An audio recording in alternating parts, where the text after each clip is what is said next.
And Wayne, did you have any public comment before we got started? I do not. Okay, Wayne does not. Well, yes, I do. Actually, he does. Okay, go ahead, Wayne. And Ben, I'm just mute. Well, The only public comment I have right now is I hope that this committee stays focused on what we actually can hear. And we only have, is this the last meeting, Madam Chair?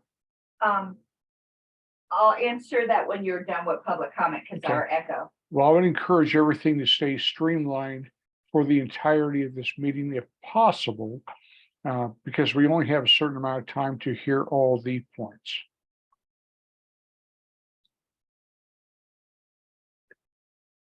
okay, to answer the question, this is our last meeting to hear proposals.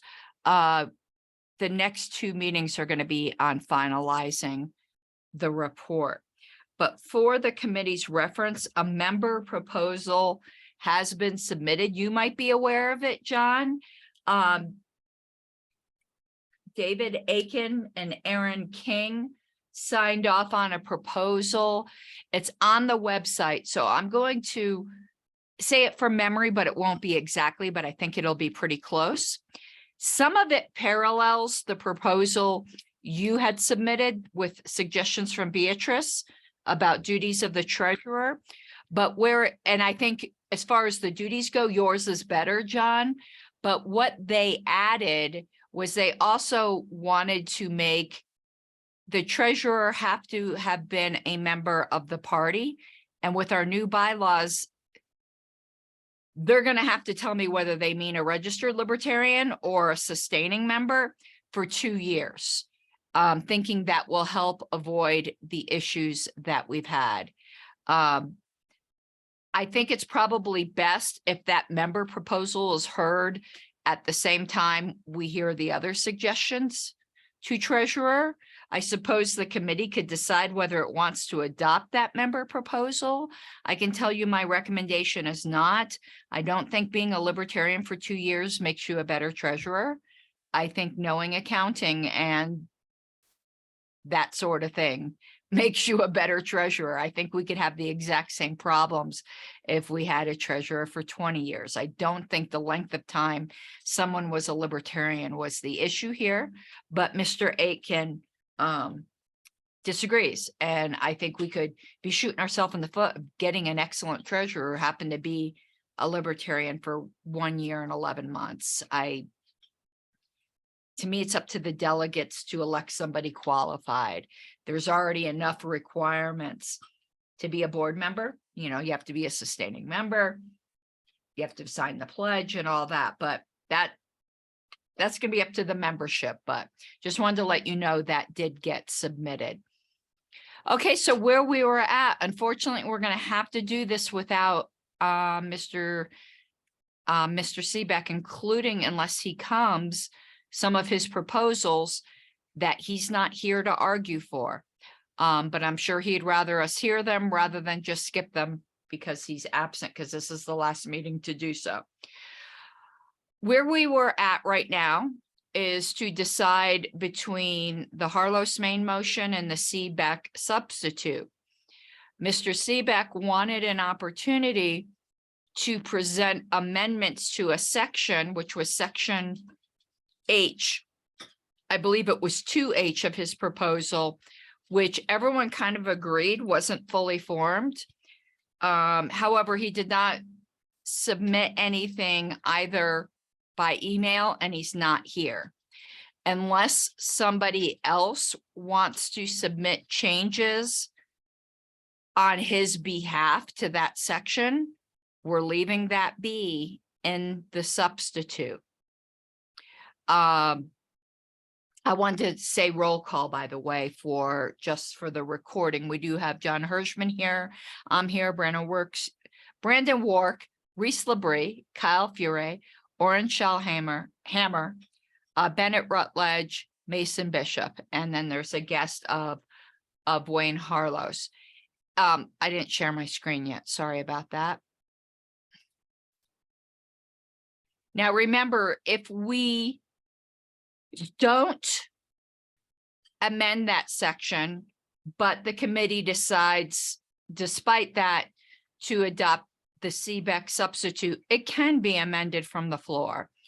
It's just better to present something to the delegates that we would be happy if they adopted without amendments.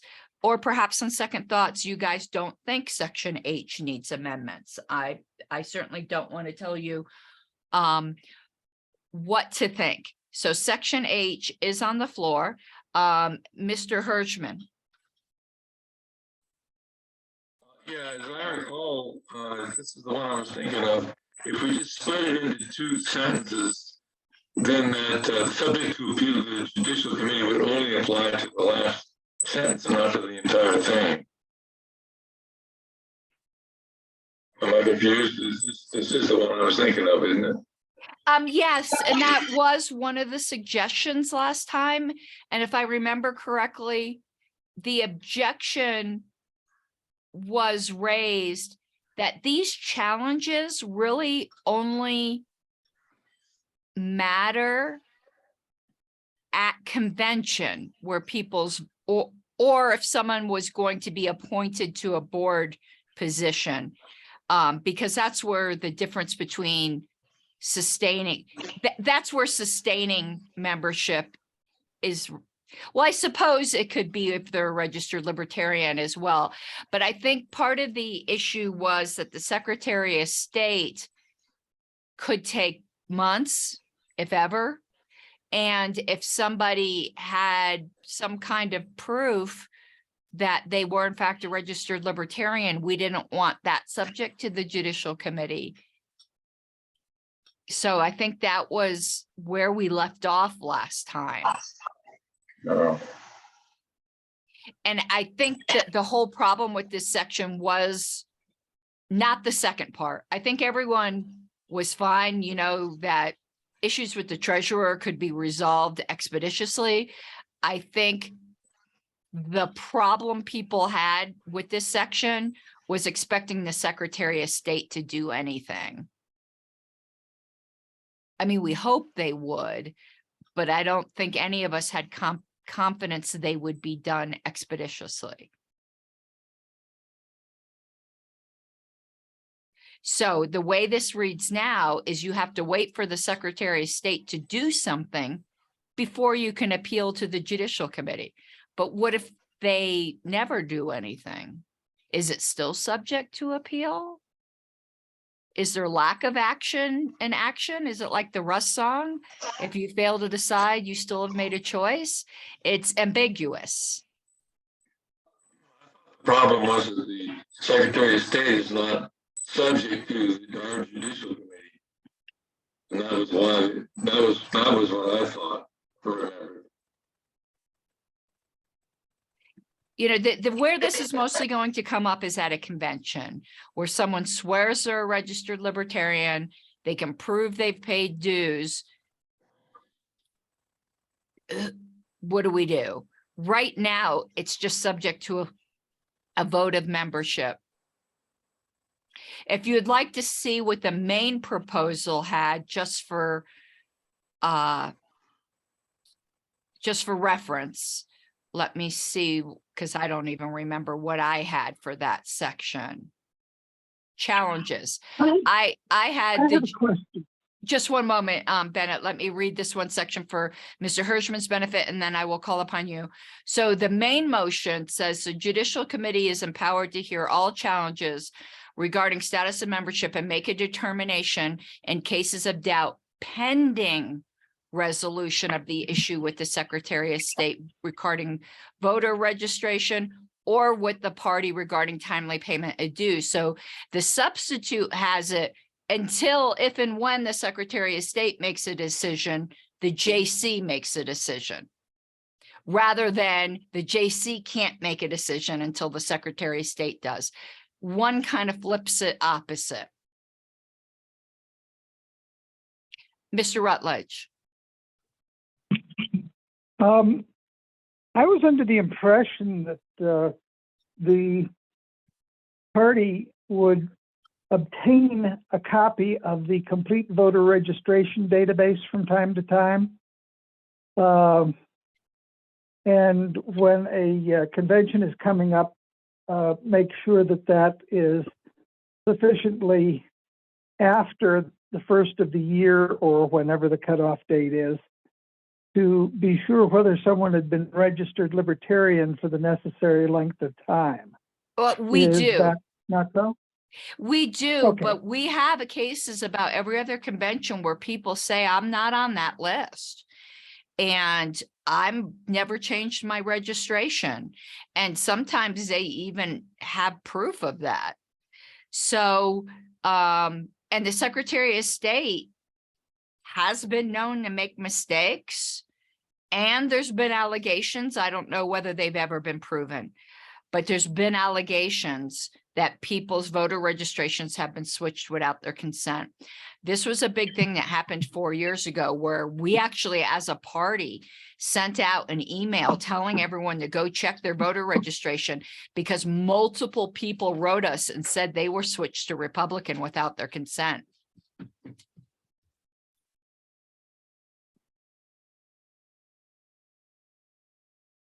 And this Thank you. does come up about every other convention. We had a delegate vote on one last convention.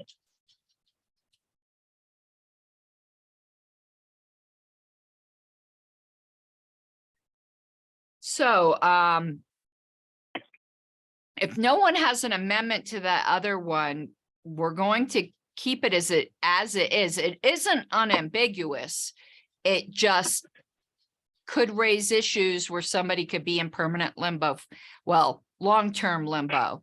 I actually don't think our Secretary of State here is terrible as far as government goes. I think they will eventually give us some kind of answer. I just don't think it will be I don't think it would be very rapid.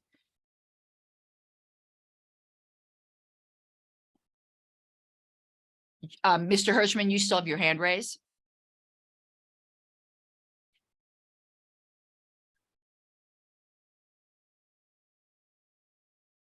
Okay, so hearing now, we're leaving this H as it is. If people come up with better language and we adopt this, the CBEC substitute, excuse me, it can be amended from the floor. If we don't adopt the CBEC substitute, it's a non-issue. But either way, it's not like the end of the world. So I do hope everyone read the clean copy of my main motion and the clean copy of Mr. CBEC's substitute. I really wish he were here to argue for his substitute, but I'm going to argue at this point in favor of adopting the wording of the main motion over the substitute. And I actually took some notes. I have it on my phone as to why. And I'll be more than glad to pull the documents up to show you exactly what I mean. Let me find my notes here 1 second.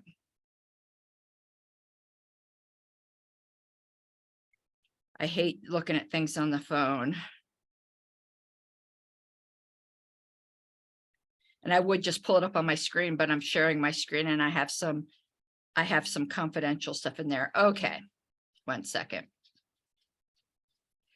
So this is the notes I had on why I believe the main motion is superior. The two proposals are nearly identical in content, except for this one thing we just showed, where it kind of flips the burden of proof on its head. The main difference in them is form. I advocate, and I'll show you exactly what I mean by form, but I advocate that the form of the main motion is stylistically consistent with the rest of the platform, in which it has topics that have a main general category, in this case being membership, and then has subcategories within it.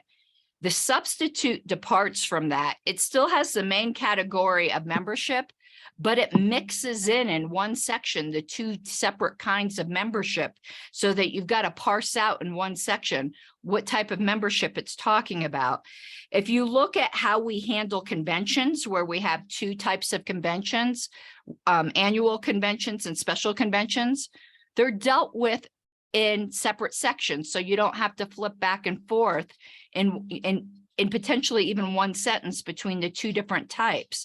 So they each get their own section. We don't mix them together.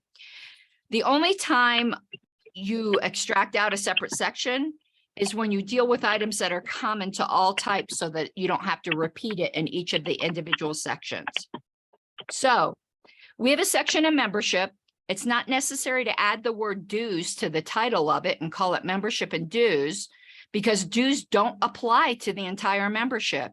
And it's also expected parliamentary wise that a section on membership will deal with membership qualifications, will often includes dues. In my main motion, the two types of membership, one of which flows from the other, are separated with the prerequisite membership first and then the next level. Commingling the two in one section is not an easier way to handle. And then to have a separate section on dues when dues don't apply to both classes of membership is also not the best way to handle. Handling them in discrete sections on membership and keeping dues in the part that deals with memberships that require dues is a much better practice. And just a pragmatic argument. My main motion is simpler. For the section having to do with the meat of the changes, my main motion is only 290 words, while the substitute is 360 words. There's nothing being cured by the substitute in any substantive matter. I disagree with Mr. Seebeck with all due respect that his section is more logical. I don't believe it is. And as I've said, it differs considerably in style from a similar existing section in our platform. And I'd like to show you what I mean.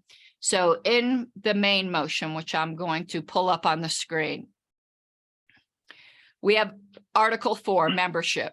And forget about this cross out here, that was Word doing something weird that shouldn't be crossed out. So you have a section basic membership, then you have a section sustaining membership. And in the sustaining membership, you deal with dues because that's the only type of membership that has dues, and then you have challenges.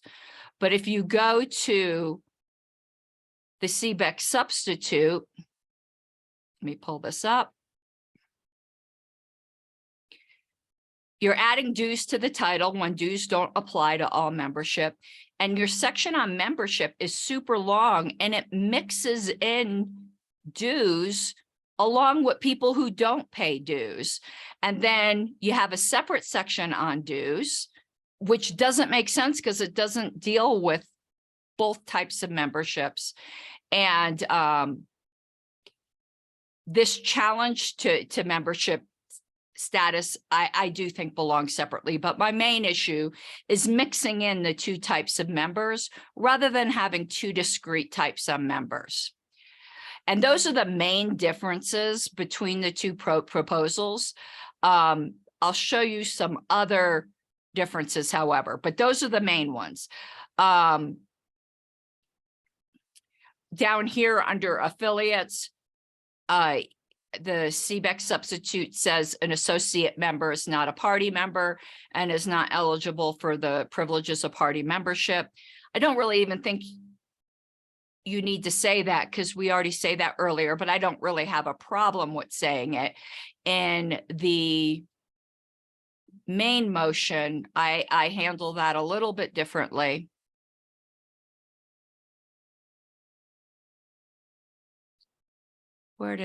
Actually, I put that in a separate proposal. So I don't deal with that at all here. I did it in a separate proposal. I had it in this proposal at one time.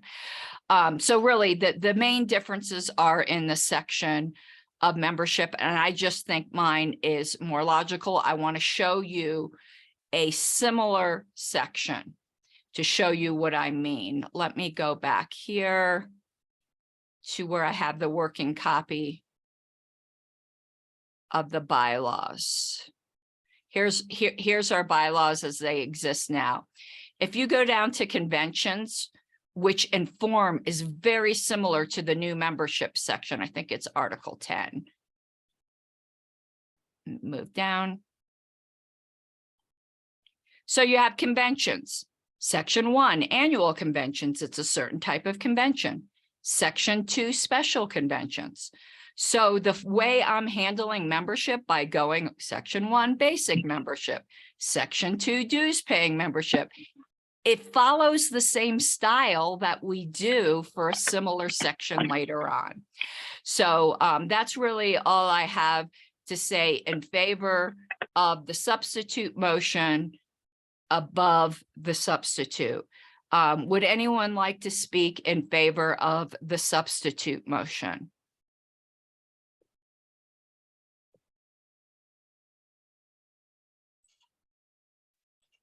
Can you hear me? Yes, I can, Mr. Hirschman. Okay, it seemed to me I've been on the road since a long time, so I don't remember exactly, but it seemed to me there were a few details that Mike had in, I think it was for dues, that were a little more complete, and I thought that was actually good. And I'm in favor of the small, the fewer words, the better. But I kind of agreed with whatever the heck that was. Let me try to find it. And I'm going to pull up the main motion because I think ours ended up pretty similar.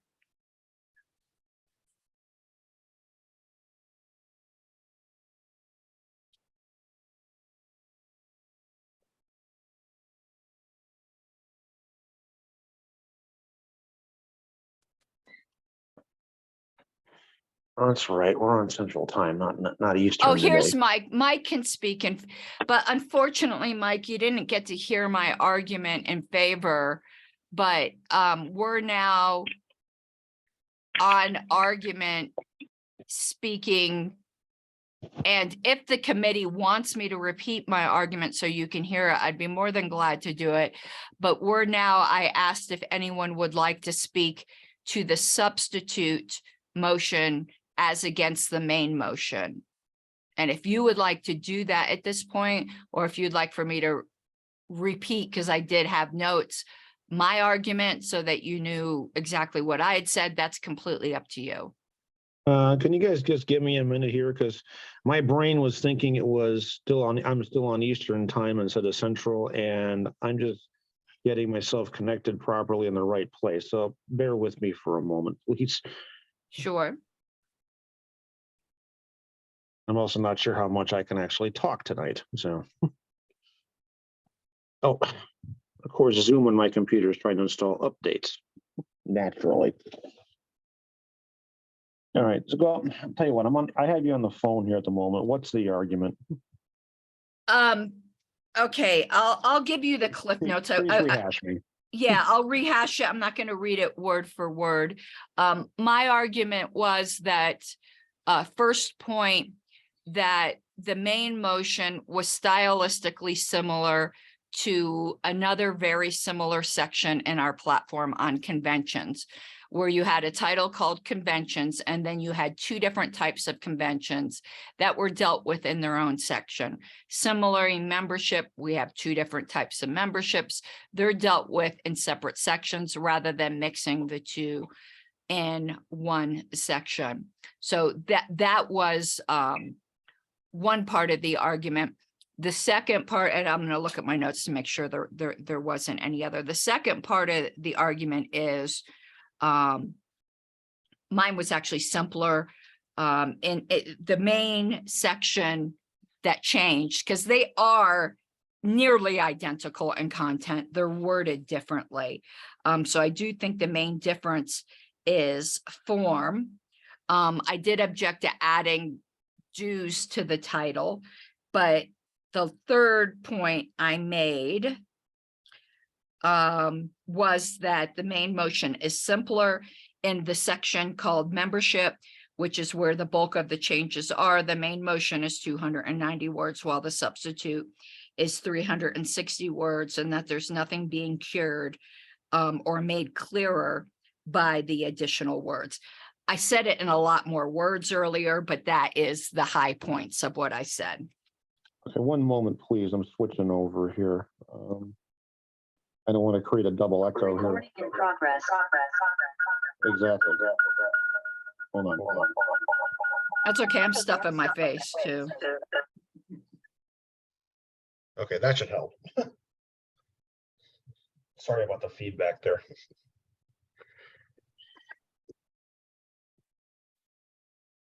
All right, can you guys hear me all right? I can, yes. Okay. Okay, so this is, sorry, context is so slowing. I've been feeling like crap today, so I apologize. So this is your clean copy of your substitute And for, here is yours. Let me, no, that's not the clean copy. That's the, hold on. Let me go back to the agenda and pull up your clean copy.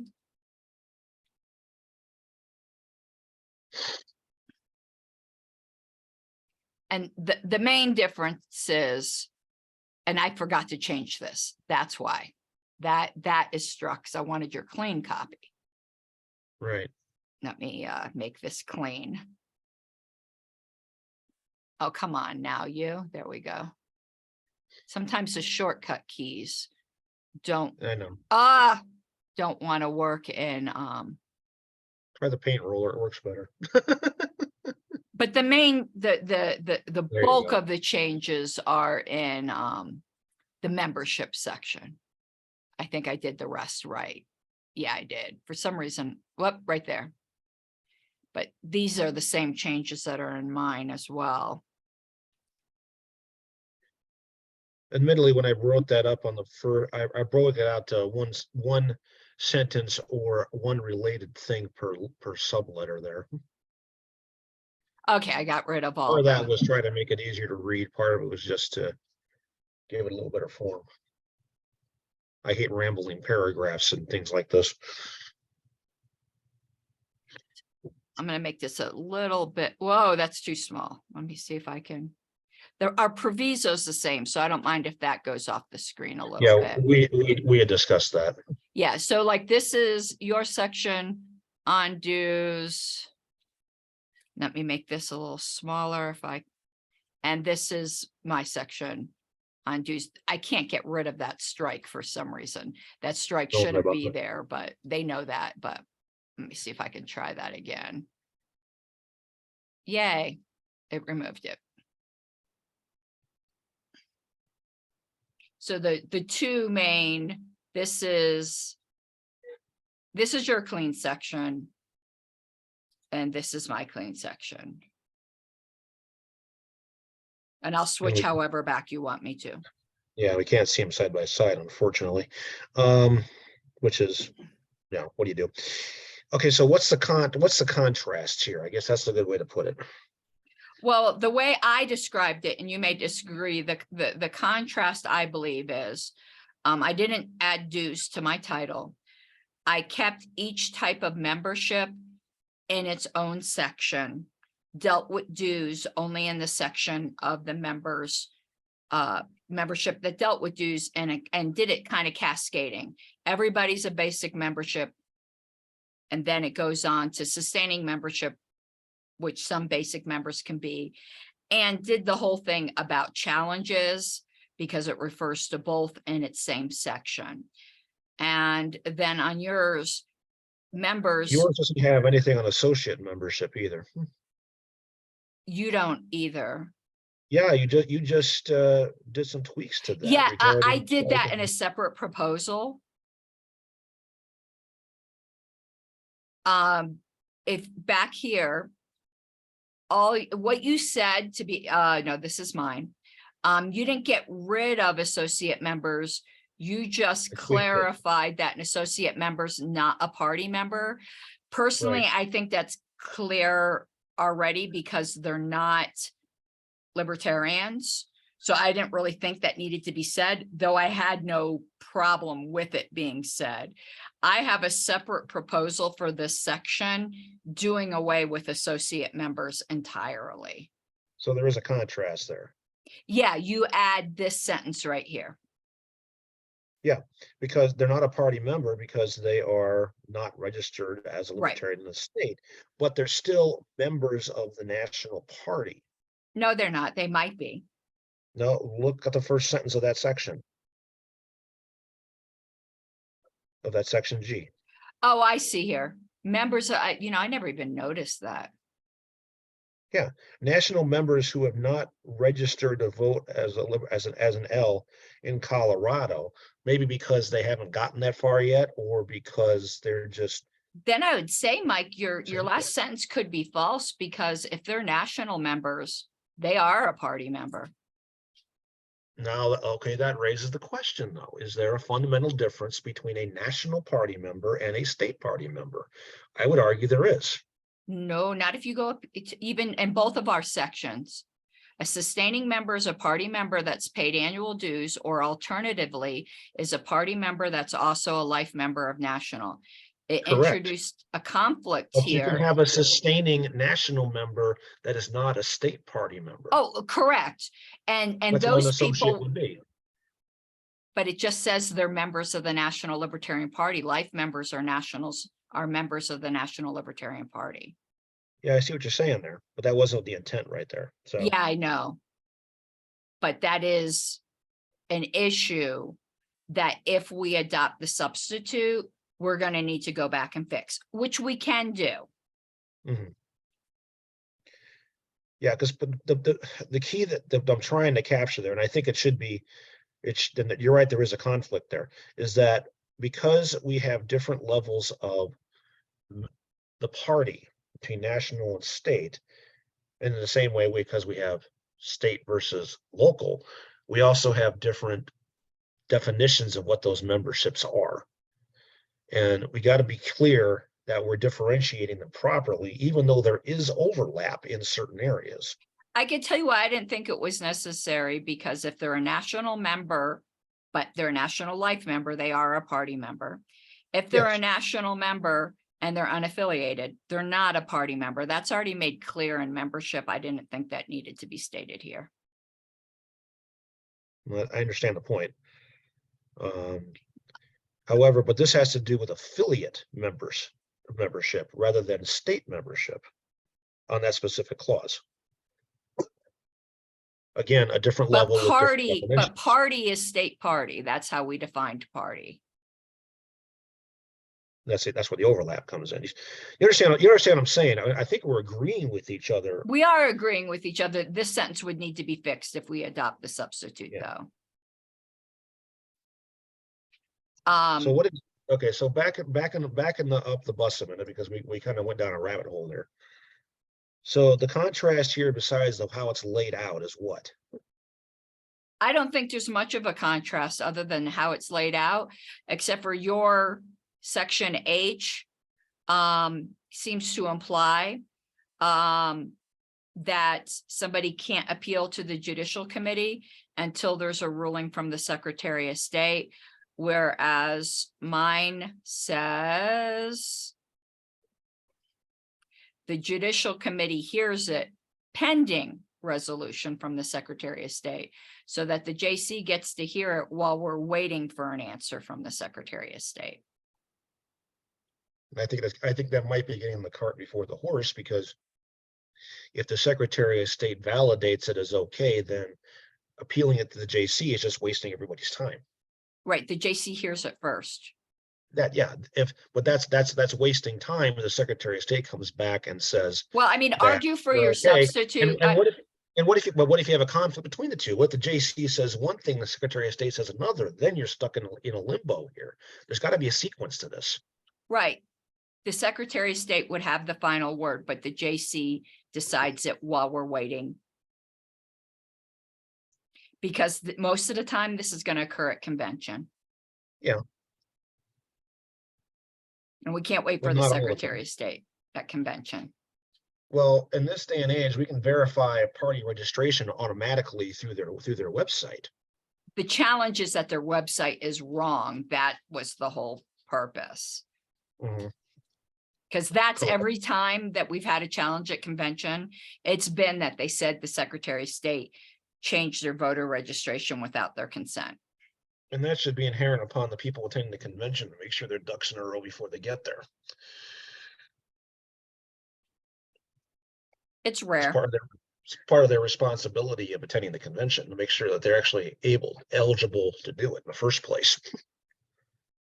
Well, we need to argue between the two and not minutia of the two, because we've already been through each of these paragraphs seriation. The motion on the floor right now is shall the substitute be the main motion, or shall the main motion remain the main motion?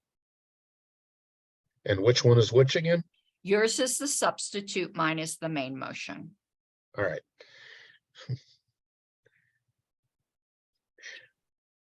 Did you want to let Mr. Hirschman speak? Yeah, go ahead. Mr. Hirschman? Thank you. It was Mike's dues section that I rather liked. And it seemed to me that he covered some things that you didn't. Could we compare those? Yeah, The details on dues?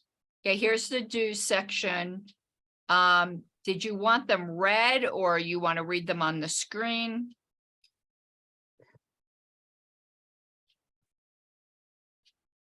Well, I thought since you guys are most familiar with your stuff, you would, if you read his, you'll recognize what's different. And vice versa, if you read yours. I think they're substantially the same and just worded different. Okay.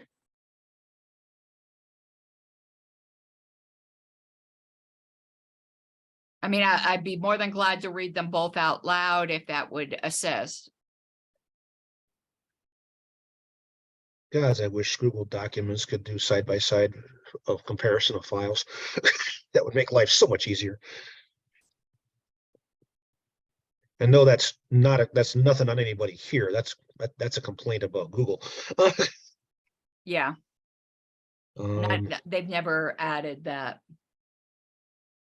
I know they should, but should have won't get us anywhere right now.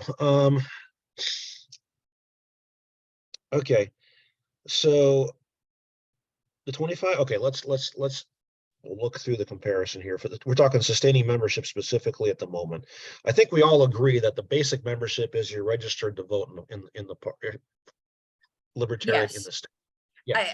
But I do personally think there's a lot of excess language in your proposal about basic membership. And that's where the word count is really different. Well, I wouldn't worry about the word count so much as long as the clarity of what needs to be stated is proper. And keep in mind, there are some wording here that is required by both the minor party law and by the Secretary of State's rules on registration as well. So it might be a good idea to double check that to make sure. I believe that what was in the original bylaws conformed to that when it was written. Yeah, I'm confident I have what we need, but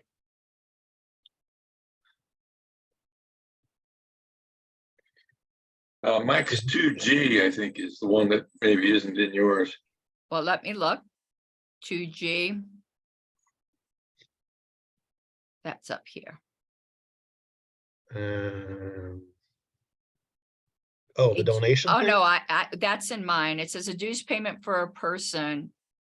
Oh, a dues payment person that's not a party member shall be considered a donation to the party. I do not explicitly state that because you can't be a sustaining member if you're not a party member. To me, that's obvious. That's not something that needs to be stated, because one of the requirements to be a dues paying member is that you're a party member. Somebody will eventually try to claim it. And I know what you're saying. I agree with you, but somebody will go there eventually. And our bylaws give the definition. There's a million things that people could go to. And a million ways to interpret it by someone who doesn't connect the dots properly. So that's why I put it in there. Prefer to be a little more explicit about it. And if you think about it, a dues payment is a donation of a special type. Right, and it doesn't make anyone a dues payer if they don't meet the qualifications, because the qualifications aren't just paying dues. The qualifications are that you pay dues and you're a party member. Yes, but that's not what I'm saying. You're approaching it from the opposite direction. Look at item E right there. Party member donations shall be considered dues when specified by the party member. In other words, they got to say it's dues. Correct, I What have then that as G well. What then G says is that, well, even if they say it's dues, they got to be a member to be otherwise it's just a donation. That's why that is in there, because they could claim it's dues all day long, and they could claim, well, I paid the dues, I'm a party member. But because I you said don't it, because I become a said pa- that they're dues. But you don't become a party member by paying dues. You become a party member by being a registered libertarian. I understand that, but what both E and G do is they link them both directions together to make that for crystal clear. It's not just a one way, it's both ways. Don't think it's necessary. So that's just my position.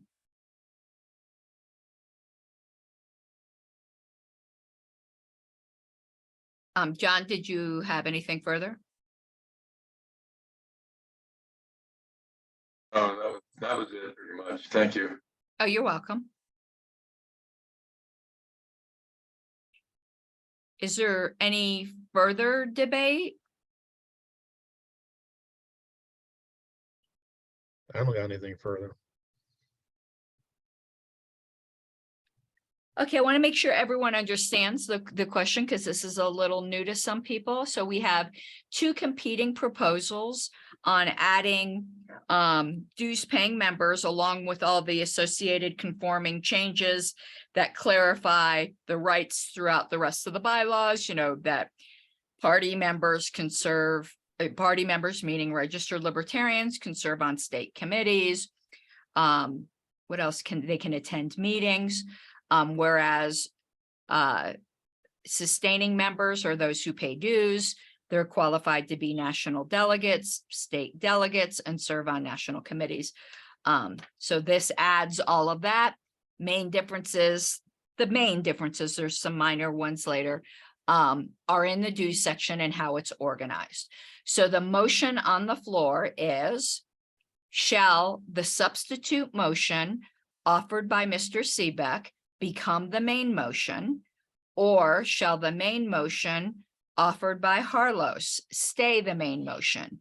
Neither of these votes, this vote doesn't adopt anything. It just decides we're going to be doing two votes. Whichever one wins this head to head, we then vote on adopting as a committee. It's a two-step process. But what we're voting on now is which one will be the main proposal. Just an FYI, I'm not necessarily recommending anyone does this because I hope we don't confuse the delegates when it comes to dues. But whichever of these does not win this particular vote, someone could always offer it as a minority report. I would highly suggest we don't do that. But you can. It's certainly, you're right. I think though, having two competing dues proposals that say almost essentially the same thing, but are organized differently, will just cause the delegates to throw their hands in the air. We've spent 3 weeks on this. I have a But- suggestion about this vote. Yes, Mr. Seebeck. It's not very parliamentary, I'll admit that up front, but this is an area where Roberts doesn't get it done very well. Rather than pose the question as shall the substitute replace the main, yes or no, it may be simpler to say which shall become the main, the current main or the substitute. Vote for either the substitute or the main. Pick one or the other. I think that gets more confusing than doing it this way. I don't. And I'm trying to train people on substitutes and to get used to them, because hopefully everyone on this committee will serve on future committees, and it's the procedure, and it's what the procedure will be done nationally too, since probably everyone in this room is going to end up being a national delegate as well. You and I understand it, but not everyone does. But anyway. Okay, so the motion on the floor is, shall the Seebeck substitute motion be the main motion, or shall the Harlos main motion remain the main motion? A yes vote makes the Seebeck substitute the main. A no vote leaves the situation as it was before the substitute was made, which is the main motion. I think everyone gets it now. I'm going to do a roll call vote. Mr. Hirschman. I didn't hear you. I'm sorry, sir. Yes, sorry. Thank you. Mr. Wark, No. Mr. Labrie, No. Mr. Fure, No. Mr. Shellhammer, No. Mr. Bishop, No. Mr. Rutledge? Present. Okay, yeah, so I'm gonna put you as an express abstention. I will not be voting. I only like to vote when I cause or create a tie. So the main motion remains the main. Hello? Oh, Mr. Seebeck, I'm so sorry. I thought I called on you first. You- Thank you you. I'm didn't. assuming you're voting yes. I am, but you called him Mr. Hirschman first. You're correct. I am so sorry. So the vote, I still will not be voting. It's 2 yes, and thank you for pointing that out. 2 yes, 5 no, 2 express abstentions. Okay, so the main motion remains the main motion. The amendments are in order, but only to add items. Nothing that's already been adopted can be added, which means, Mr. Hirschman, if you wanted to add that one sentence that you cared for in the substitute, you could move to add that if you wished. Question, Yes. what parts of this have already been adopted and what have not? Everything that's on the screen has been. Then what's left? Anything that isn't in the language here. So for instance, just as an example, your, what was the one? Oh, it was your item G here, because I didn't even talk about that subject at all. If, for instance, Mr. Hirschman wanted to add that like as a new item C, which is where I think it would logically go, because I didn't even talk about that subject. It's not amending anything I already talked about. He could add it. I have to tell you honestly, I'm not recommending it. I'm just letting Mr. Hirschman know his rights. That's the type of amendments that are still allowed. Typically, once a main motion remains the main motion, there's no further amendments. Ideally, all the amendments are made already. So is the whole of the current motion what's in front of us on the screen right now? Yes, the clean copy. So all the conforming amendments. Whoa, slow down, wait a minute, back up, please. Uh-huh. Because this is where me coming in late is being a problem, and I apologize for it. So, all the pieces on the screen of Article 4, excuse me, that we got here, those have been adopted at this point, right? No, the entire, we had 2 competing Well, motions. please bear with me. Okay, that part, we're on this, right? Fine. The pieces of Article 4 have been considered seriatim to this point, and those have been adopted. No, they have not. We did all this seriation weeks before on the agenda, which was sent out last week. The clean copy of Harlow's motion, which included everything. Markup copy of Harlow's motion that included everything. Same thing for yours, clean copy and marked copy. The entirety of both of these motions is what was on the table. We already went through all of the amendment seriation. This was the one vote on the kit and caboodle. Then bring it back up again. Which one, the markup or the clean? Let's do the markup first, because I'm not convinced that that's what happened unless I missed something. That is what was said last meeting.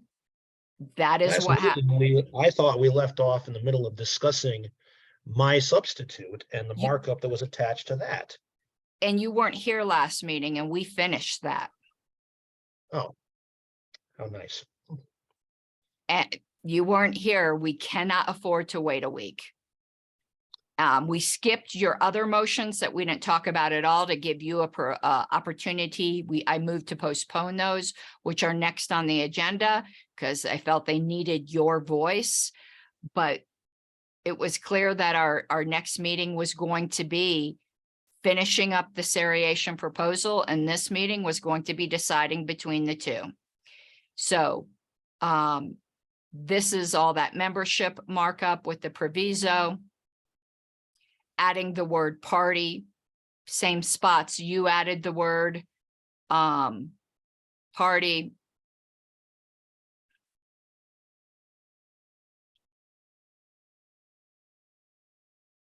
Challenges to membership status.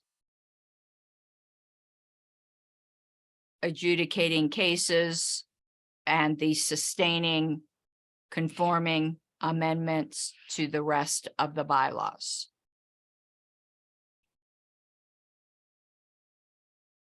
Now, any one of these sections,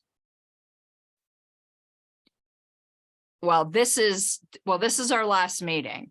I'd say any one of them can be moved to be reconsidered. They can be moved to be reconsidered later this meeting. If you want to peruse through them and there's something you still have an objection to, that's more than fine. But this, because they were all related, we considered mine seriation, we considered yours seriation, and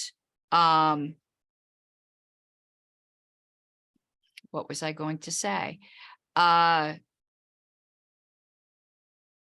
this was the final vote. However, I do see one error that I made.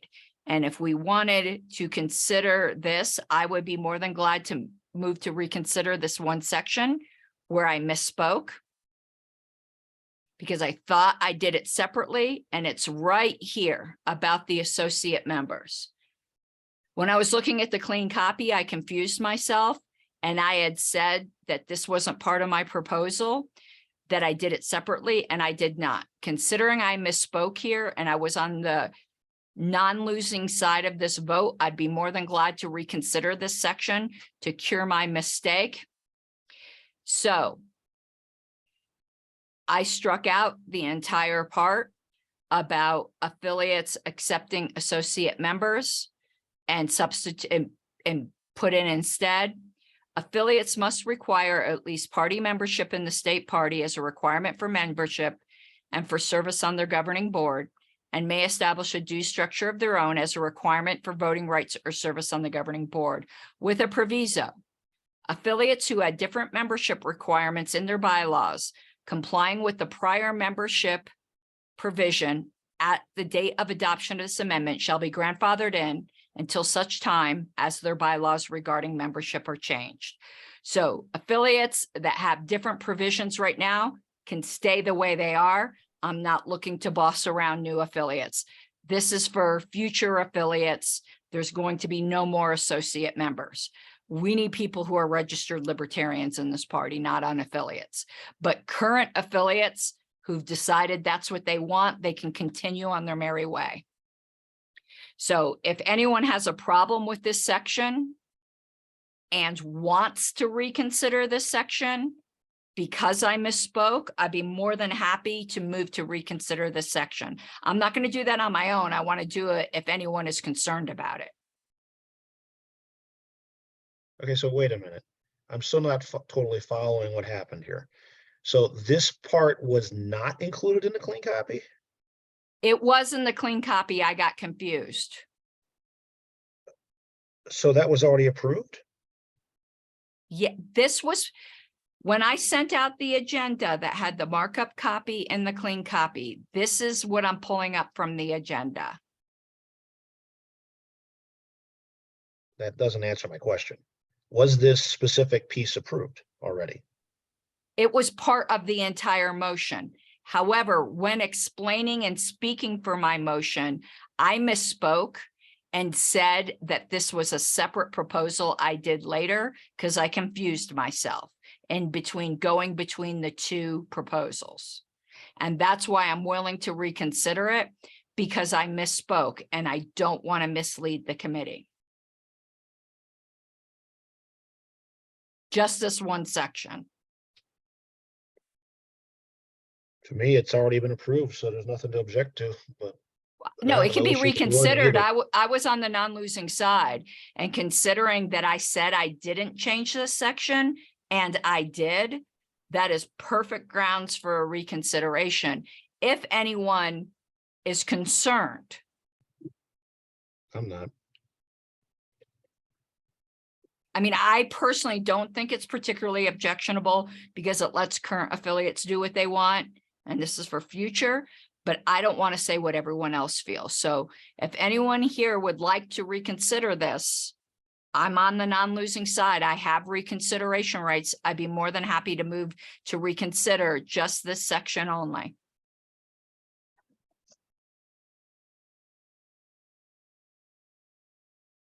Okay, seeing none, we're going to move back to the agenda. We have adopted the dues provision. Congratulations, everyone. This has been a lot of work. We have a final vote. I thought we did.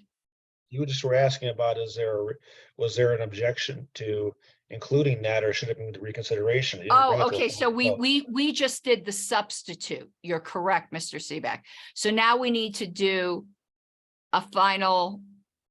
Are you sure we didn't? But oh, Yes, okay, yeah, I'm looking here. All right, yes. So now we have a final vote on whether or not to pass the main motion, which we accepted over the substitute as the proposal as the proposal of the committee.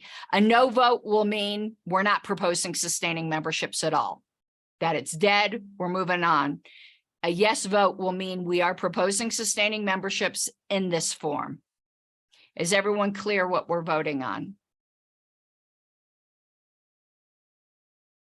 Okay, we're going to do a roll call vote. Mr. Wark, Yes. Mr. Labrie, Yes. Mr. Fure, Yes.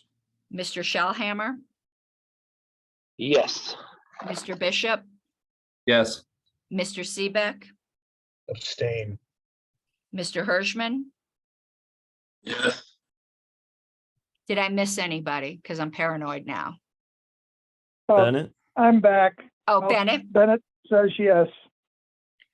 Okay, I will not be voting. It's 1, 2, 3, 4, 5, 6, 7 yes, 2 express abstentions. Okay, back to the agenda. There was like a directional motion that I would like the committee to consider, considering how short on time we are. And I will be writing a note to the board urging this board or whatever board, because there'll be some members, I'm sure, that retain their seats, not to start this committee so late. It put us in a real bind. There is a blank in my motion that we'll have to fill, but the motion is move to direct the chair to put the convention standing rules proposal followed by the dues proposal first on the report, and leave the rest to her discretion to order as seems most logical and easiest to present, including the division of proposals with unrelated concepts into separate proposals with an interim proposed report, including recommendations to the committee to resolve conflicting potentially drop proposals presented to the committee at a meeting on or about February blank, we need a date, and final proposed report being presented to the committee at a meeting on February 12th, 2023. In the event that a quorum is not present for the final meeting to present corrections, the report shall be deemed to be passed. No proposal will be dropped absent a vote of the committee. All minority reports are due to the chair by February 4th, 2023. We need to select a date to fill in that blank. I would like to fill that blank before we vote. We normally would meet on Sunday, February 5th. However, there is an LNC meeting on Sunday, February 5th. I certainly Madam can't. Chair, can you blow up the text a little bit, please? Oh, yeah, thank you. I can barely read it. So I obviously can't propose a interim report to you if I'm going to be at an LNC meeting. If everyone's available Thank next Monday, we can do it next Monday. I just didn't want to put a date in there without talking to you. So I would suggest filling that blank with February 6th, but I wanted to see what everyone's availability was before filling that blank.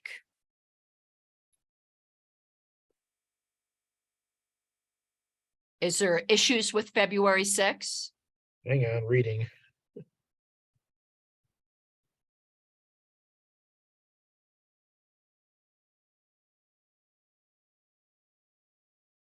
So the idea here is to present an interim but not final report on the 6th, Yes, or whatever the date is.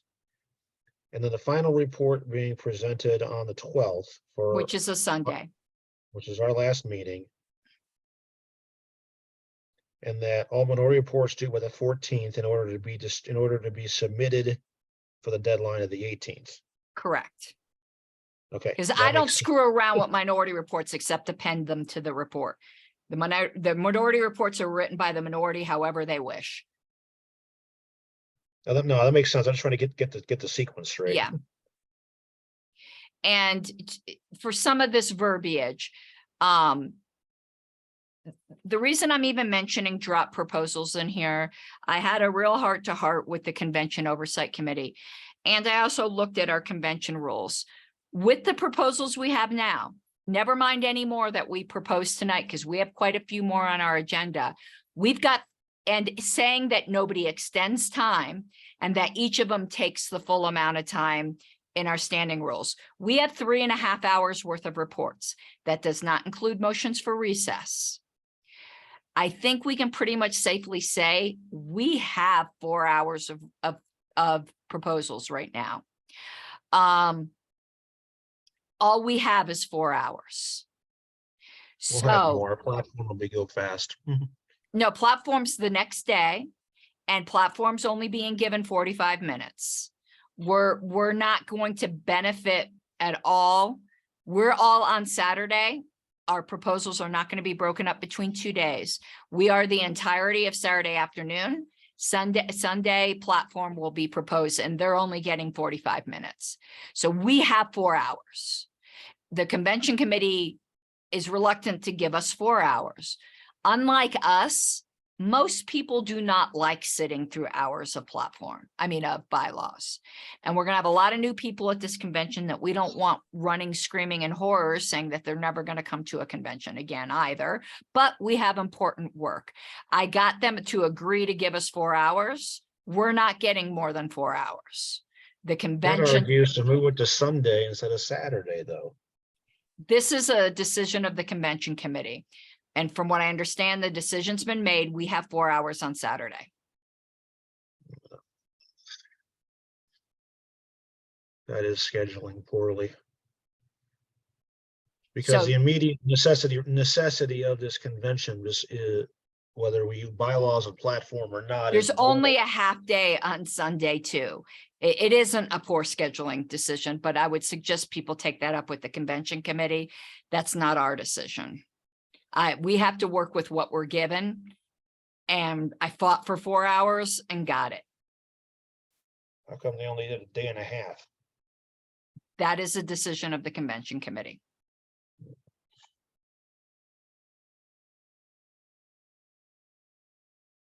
Most Sorry, I'm likely, sure- if I had to guess, because I only care about business, it's because we're having trainings and we do not want trainings and seminars to compete with business.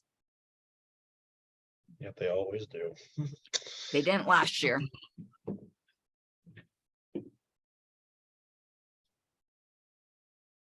I think Sunday afternoon is going to be candidate and affiliate trainings. But I I haven't, think there's gonna be an extent. When are the board elections scheduled for? I don't know that off the top of my head. Because that's gonna play in on all of the timing. It always does. I would suggest this committee not stray outside of our boundaries. We have no control over the convention schedule. No, but it does directly impact the work of this committee. We're given 4 hours.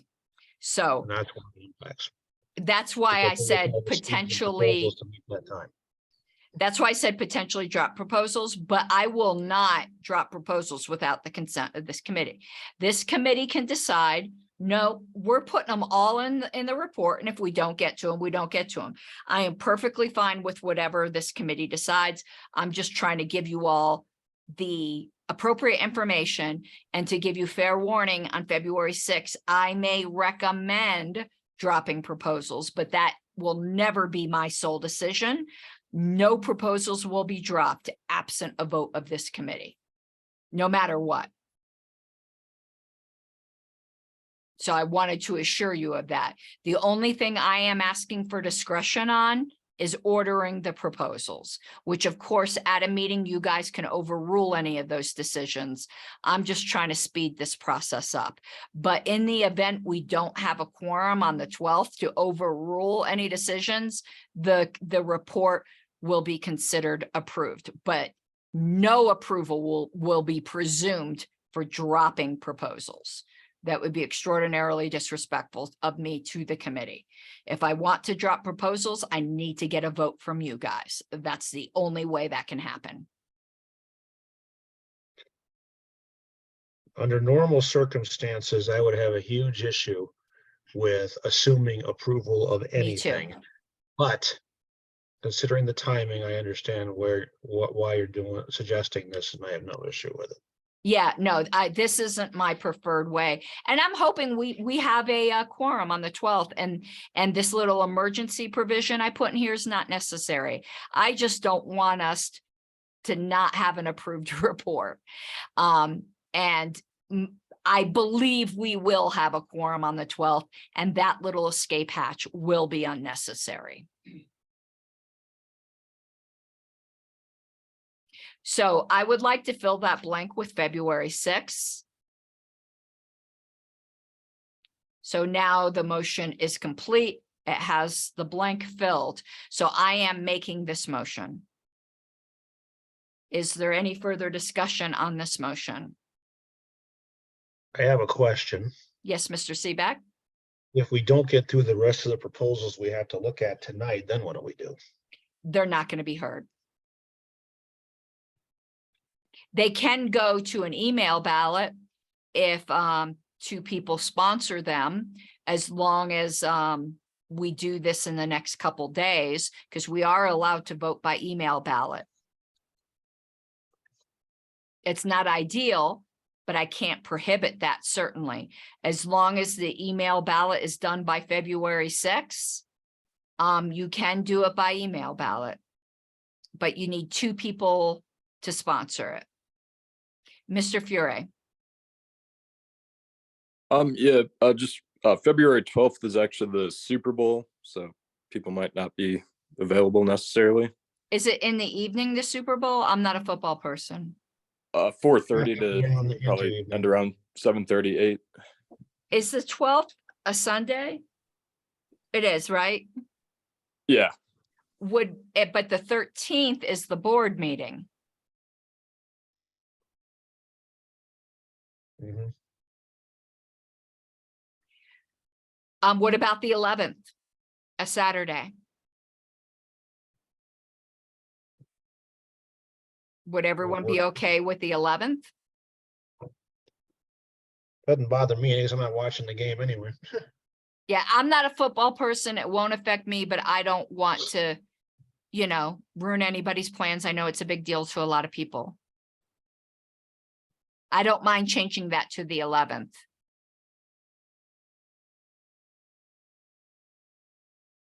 Okay, is there no objection? I'll change it to the 11th, so we're not messing with anyone's plans.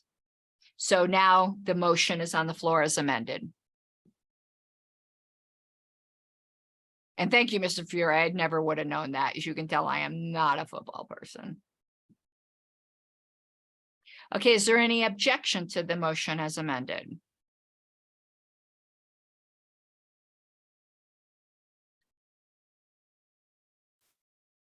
Okay, hearing none.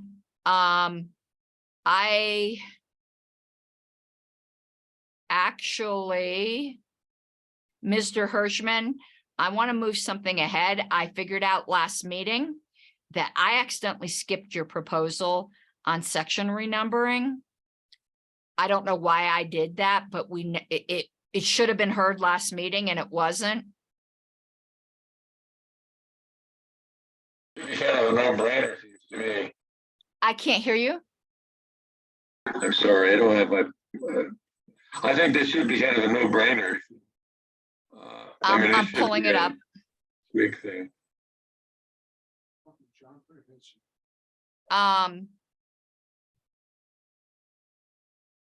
If you could explain it.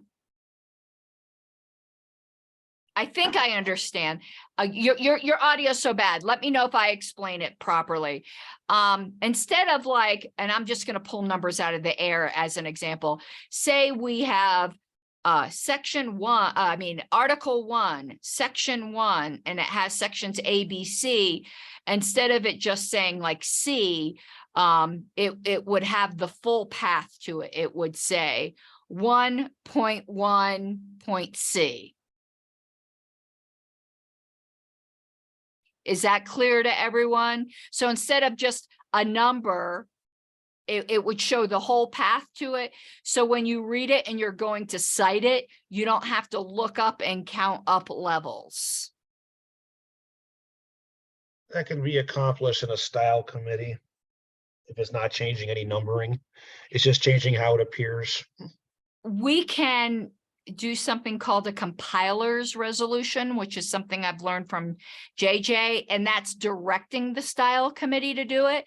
And it would be just a simple motion that the convention directs the style committee to put full paths. And we can give an example throughout our entire bylaws. I do think that's something we can present because the style committee has a lot of discretion. While this can be done by the style committee, if we want it done by the style committee, we need to direct them. Then that would be probably the best motion to make. The idea of presenting a motion to just renumber everything on the floor of the convention is not going to pass because it would just cause all sorts of, we got to look through every single one of the 15 pages to see if everything's accurate. Okay. Passing it to the style committee is probably the best answer. So John, if this is acceptable to you for the interim report on the 6th, I'll write up a compiler's resolution. Oh, yeah, absolutely. That's kind of what I had in mind, something along those lines, rather than go through every example. That would be ridiculous. Okay, is there any objection to me doing this? And you'll have an opportunity at the February 6th meeting. If there's a word or two you want to tweak in my compiler's resolution, but I'll have that ready for my interim report. Is there any objection to that? Okay, hearing none, we will take care of that. Thank you. Thank you, John. What I would like to do is alternate, like I have a bunch that are up front here. I don't think it's fair because we're on limited time for like all mine to be up front. So I'm going to alternate between people here. Mr. Seebeck, would you like to argue for, and I will pull it up, the one you entitled Board Turnover Proposal? I'm pulling it up in case you don't recall. I don't, so I appreciate that.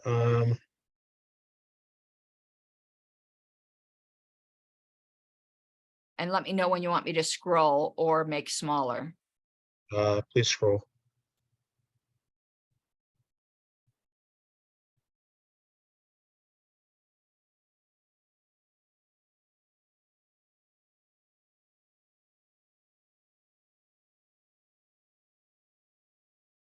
Actually, I don't want to have this one totally heard yet. I think the one I would like to have heard first that's more important is how the bylaws and platform and style committees are selected. Okay, we will move to that one. I believe it's committees of, It is number Okay. 14 there. and I have some notes that I don't even know what they say.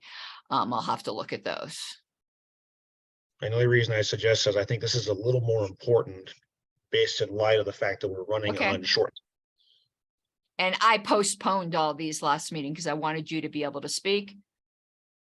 Yeah, well, the short form of this is very straightforward. We have two issues here. One is that we have too short of a time to deal with platform and bylaws, considering we have an every other year convention to address the reports. We're taking 18 out of those 24 months and just not doing a darn thing. We can do better than that. The second thing about it is that right now we have the board making appointments to the bylaws committee and the platform committee. And well, it's less of an issue with the platform committee, it's definitely an issue with the bylaws committee, because that creates an inherent conflict of interest, because the bylaws give process and structure and both delegations of authority and restrictions on it to the board. And that is something which that's giving the fox the keys to the hen house, so to speak. What I propose here to do is to solve both of those in one fell swoop by spreading out the appointments to these committees to be handled on a yearly basis, so that there's a full year between each convention for these committees to do their work. You said As well- even year, by the way, not every year. I'm sorry? Elected by delegates at an even year convention. Yes, I did. There's a reason for Okay, that. I thought you said every year. That's the only reason I was No, stopping no, you. no. The way this would work is that they would be staggered, so that like, for example, this year, being 2023, we're presenting our report, platforms presenting theirs. These committees would be elected by the delegates at convention in the even year prior. So Right. which is what that's there for. Okay, Style committee would then be elected at the conventions at which these reports are presented. So they have the following year to go through and clean everything up, so that when the next election of the platform and the bylaws committee are in play, they have a full clean copy to work with, and we're not having any overlap. We've had overlap in the past and it's created havoc. I was chairing both style committee and bylaws at the same time, and it was extremely challenging to keep everything straight between the two, because they were working concurrently in time, but not in agreement on getting things knocked out. And it made for a lot of crazy that didn't need to be addressed. So the idea here is to stretch out the period of time for these committees, have them elected by the delegates at the conventions, take the board out of it completely, and put it all in the hands of the delegates.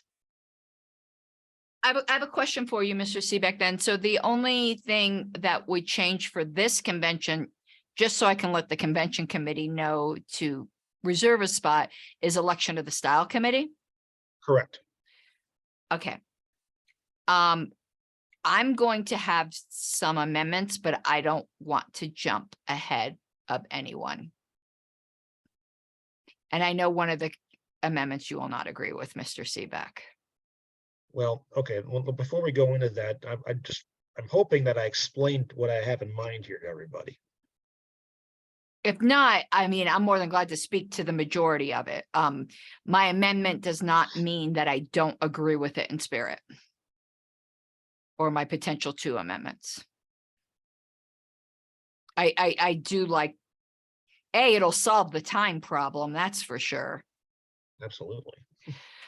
Okay, here, I'm gonna let you know my 2 amendments before I move them, because I kind of would like to hear thoughts perhaps. When it's elected by convention delegates, I don't have a problem with a director being on bylaws or platform. And one of my amendments is going to be to strike that. I have a problem with that when they're elected by the directors, because then it's friends electing friends. If convention delegates want to elect a director, I don't have a problem with that.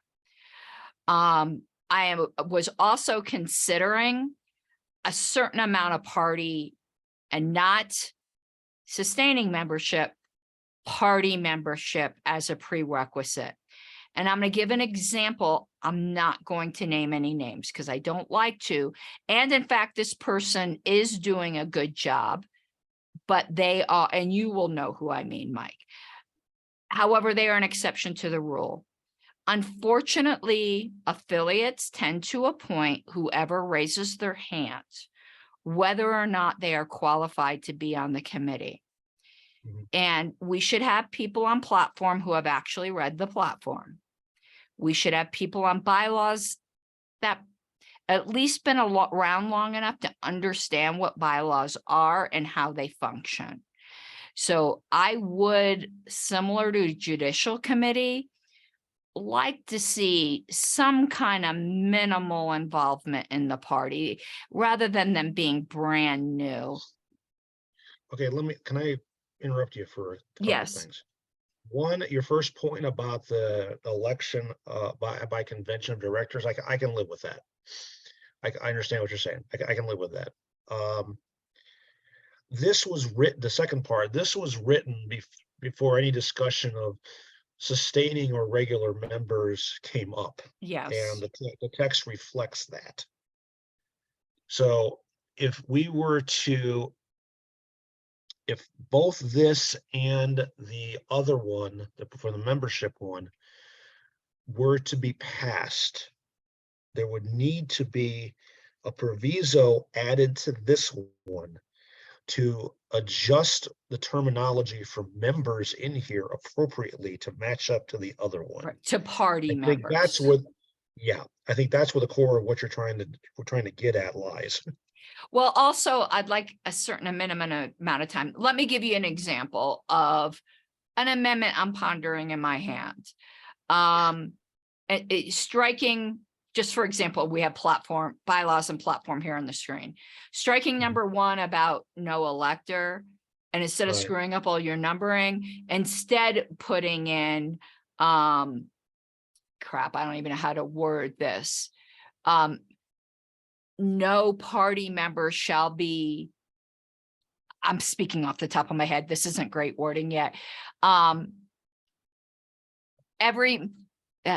crap. I'm trying to say they need to be a party member for at least 2 years.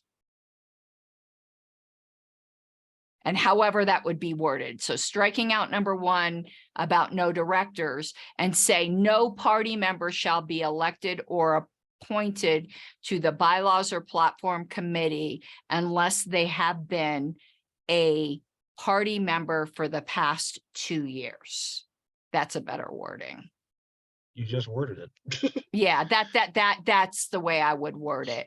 And my reason for this really is it's not fair even to these new people to sometimes get thrown into this. I know sometimes they feel really stupid and all they wanted to do was volunteer. They had the best intentions and it's not best for the party. No, the experience matters, and we don't want to have them thrown in the deep end of the pool. Yeah. I'm going to stick in chat what I just said. I can agree with your sentiments completely. I think it's a function of just how to get the wording correct. I'm going to put something in chat and let's see. No party member shall be elected or appointed to the and we'll need to word a proviso. Actually, I'm going to leave this as member because we're going to do a proviso that adds the word party. No member shall be elected or appointed to the bylaws committee or platform committee unless they have been a member for the past 2 years. Let me put that in there. That's what I'm suggesting to replace number 1. Okay, I see a slight, I agree in sentiment with the idea. I see a Scrivener's error of my own on the original. There should be Where's a that? the. On A1, there should be a the in front of platform right there. A1. Down a little bit in A1, right there. You don't think the applies to both? To In the A, bylaws commitment or platform committee? Well, I put the bylaws committee and the platform Okay. committee A. So I was thinking the consistency's sake. Okay. But that's not contextual. That's just stylistic consistency. And I'm going to write a proposed proviso.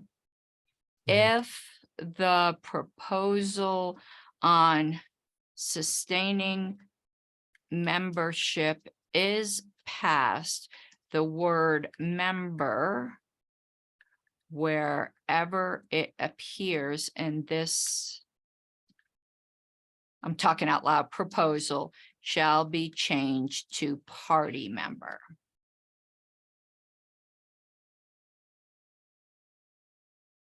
Because it's a state level committee and just regular party members can serve.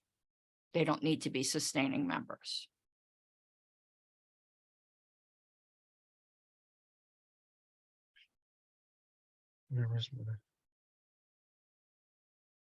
That makes sense. So, you actually haven't moved this yet, Mike. If you want to accept my changes, I won't need to make any amendments. I would accept those changes. Okay, let me make sure we are. So first one would be right here. And then, Now, I will ask a question once you put those in, but go ahead and put them in first. and I actually don't feel that way about the style committee, by the way, if that was going to be your That was question. my question. Yes. I just would like to delete the director thing. I think a director can serve on the style committee. We can take that out. That's fine. Yeah, and I don't think party membership is required. That's so, oh, good, it renumbered. Yeah. And then we would add the proviso at the bottom.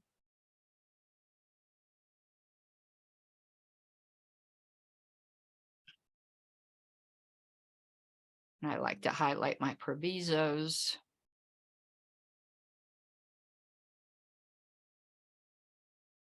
I am totally in favor with this, with these changes. And that will solve my concern sometimes about affiliates. The board has been, not always, a little more selective. Not always, though. But this way, they at least have some time in the party.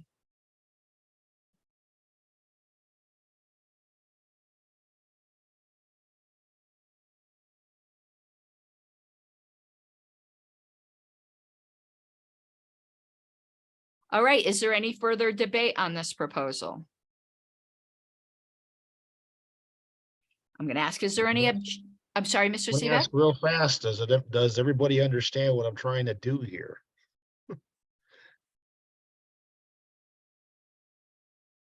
I mean, yeah, this makes sense to me.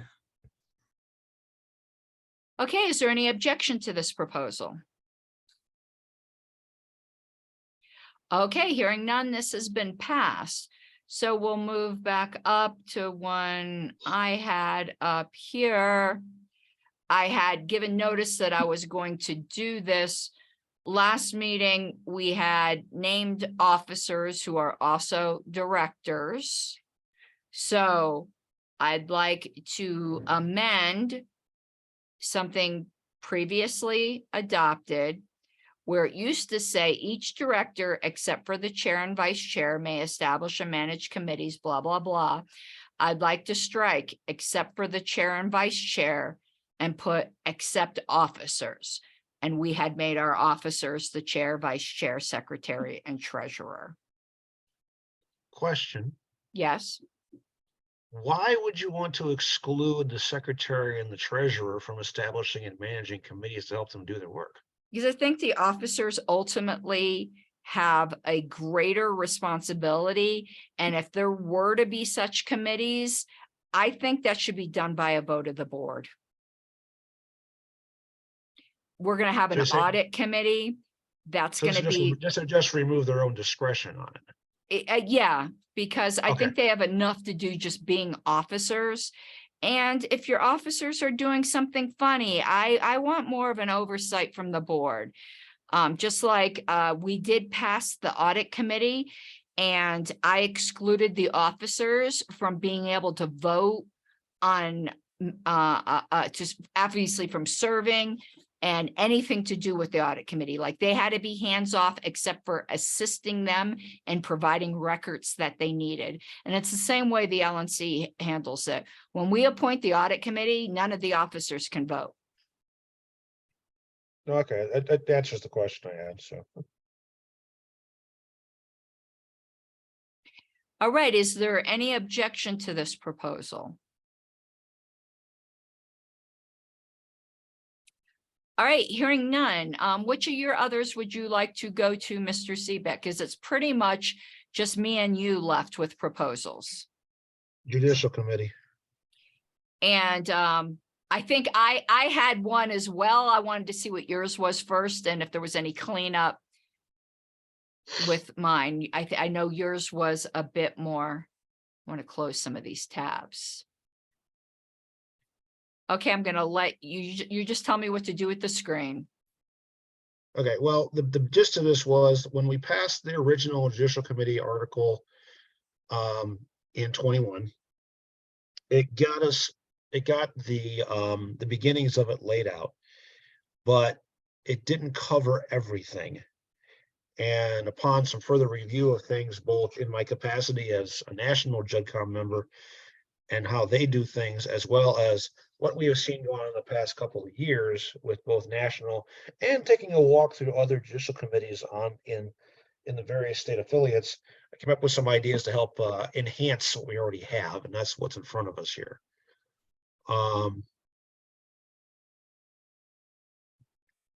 Basically, it would say no. Well, okay, let's go back up to the first part, please. I can walk through this. The first part, okay, there's a lot of section subnumbering, but just to make it easier to read. The approval voting thing, I proposed that because a few years ago at a national convention, we had a major mess where we ran out of time and we did not have a full judicial committee elected with the proper votes to get the job done. They required a top 7 of those who got a majority vote, and not all 7 got a majority vote. We ran out of time. Now, Nationals fixed that in other ways since then, but we really haven't. So by moving this to top 5 on approval, that would make sure we get people elected no matter what. That's what item B there is about. And you did not want them to have to get a majority, Mr. Seebeck? Correct. Okay. Okay, so if we can scroll down some more. Terms didn't change. 2A there, that just is a cleanup. That's not substantive in terms of a change, just changing the wording around. Now, am I correct in saying that you said that officers are included as in directors? Yes. Okay, so that doesn't need to be changed there. Yeah, officers are directors. Fair enough. That doesn't need any modification then. Let's see, keep going down. That's a title heading. That's a title heading. On item 1 there, that was just to clean it up because the way it was currently worded, that could have applied to any of the affiliates of the local affiliates as well, Gotcha. rather than just board things. However, keep that in the back of your heads because I'll come back to something on that. Disaffiliation by the board, again, same thing. Pertaining of business, items of business, that is specific in there, and that is an anti-abuse provision. Well, we The know way- why that's, well, you and I know why that's in there. Right, but to explain it, appeals of board decisions could mean anything from a motion to adjourn to actually legitimate business. And a lot of that could, without this wording, somebody who wants to be a total numbnuts about it, pardon the pejorative, could clog up appeals to the JudCom over the most frivolous things. So this would cut that off at the pass. Challenges to platform planks, again, limiting it to what happens at convention, because that's the place to do it. Because the delegates are the ones who are the ones who decide the planks. No original jurisdiction, that was never there in the first place because we simply didn't put it in. Now, I remember I mentioned about affiliate actions. This item C says that the JudCom may hear them, doesn't have to, may hear them if the affiliates Want that. authorize in their own bylaws to make such appeals. So an affiliate could put in a bylaws to say, we'll allow appeals to the state JudCom, but the JudCom doesn't necessarily have to hear them. Right, Um, and if an affiliate wanted like some kind of recourse, but they were too small to have their own JudCom. Exactly. And the last one, D, is our simple case of jury nullification. Because that is what jury nullification is by definition, determining findings of facts and procedure, or law, as the case may be. Now, the next section on appeals. There's a limitation here on only suspended discipline members can appeal. Again, that is to limit it so that somebody who gets disciplined for whatever reason can't have 2,500 friends of theirs flood the JC with appeals. It has to be the specific party to the case. And also for the next one, in a parallel to that, has to do with affiliates on their disaffiliation, the same thing. Again, these are a lot of gap plugs that have popped up over the past couple of years because of things that have happened in various places across the country. These are just lettering here. Correct. Except for this one. This one was a key point that the committee said. We didn't have a provision in here like in national as how the rules are set. We needed one. Did you want it on the appellant? For when they're making an appeal? Yes. Because you specifically said it's appellate jurisdiction? Yes. Okay. Yeah, remember in appellate jurisdiction, the people making the appeal have to prove their case, and the respondent does not, even though the respondent was the one who usually had to prove their case in the first place. Can I lower level, tell you how they handled this in New Hampshire? Sure. They didn't put a burden of proof on anyone. They felt that each case was a little different, that it was just up to them to decide. Like they didn't want to be, because for instance, just an FYI, in my case nationally, I heard noise from some judicial committee members that said, but for that burden of proof thing, they would have found for me, but they felt that they had to give all due deference to the LNC. Even when they didn't think the LNC was necessarily acting, they thought it was an act of political vengeance. So the way New Hampshire handled it was like, you want to know what? Let's just let the JC decide, not tell them there's a specific burden of proof. Let them decide with their own principles of fairness and equity. Okay, I'll give a counterpoint to that. 2009, 10, somewhere in there, California. We had a member who under the state bylaws was suspended from the party for actions that violated the NAP and SOP. This person exercised his rights under the bylaws to appeal that suspension to the State Judicial Committee. The State Judicial Committee chose to ignore the appropriate procedures that are most laid out in Roberts and otherwise, and do a de novo trial of this member, and then ruled in favor of this member, even though their jurisdiction was limited to process regarding decisions of the executive committee and not the facts of the case. The convention wound up having to go into executive session. Yes, I'm not kidding. The whole convention went into executive session, and they failed to overturn that judicial committee's verdict because of that. Had there been the preponderance of evidence upon the appellant, it never would have gone that far in the first place. See, I like guilty people getting every advantage, or allegedly guilty people getting every advantage. I'm not going to argue over it. I'm just No, saying I mean, and the preponderance of evidence on the appellant is also the same standard used in most appellate jurisdictions within the legal system. So. I know. I hate our legal system. But Well, okay, I was just wanted to bring it up. I wasn't making a motion or anything. No, that's fine. No, that's fair. No, we're discussing this. So, let's see. Yes, in this last section 9, final appeal, this ties back exactly to what I was just talking about, where the delegates can have the final say in overturning a verdict, but it is, and I know that is real freaking tiny, but I believe it's a 3/4 vote. Okay. All right, I But got it. yeah, and if they refuse to hear the appeal, then well, then that's done. You might want to blow that 3/4 up into bigger numbers, so. Yeah, there's probably going to be, and in my interim report, I think you handled you said something is a way we've never handled it before, and I think it's the right way, since we have so many overlapping proposals.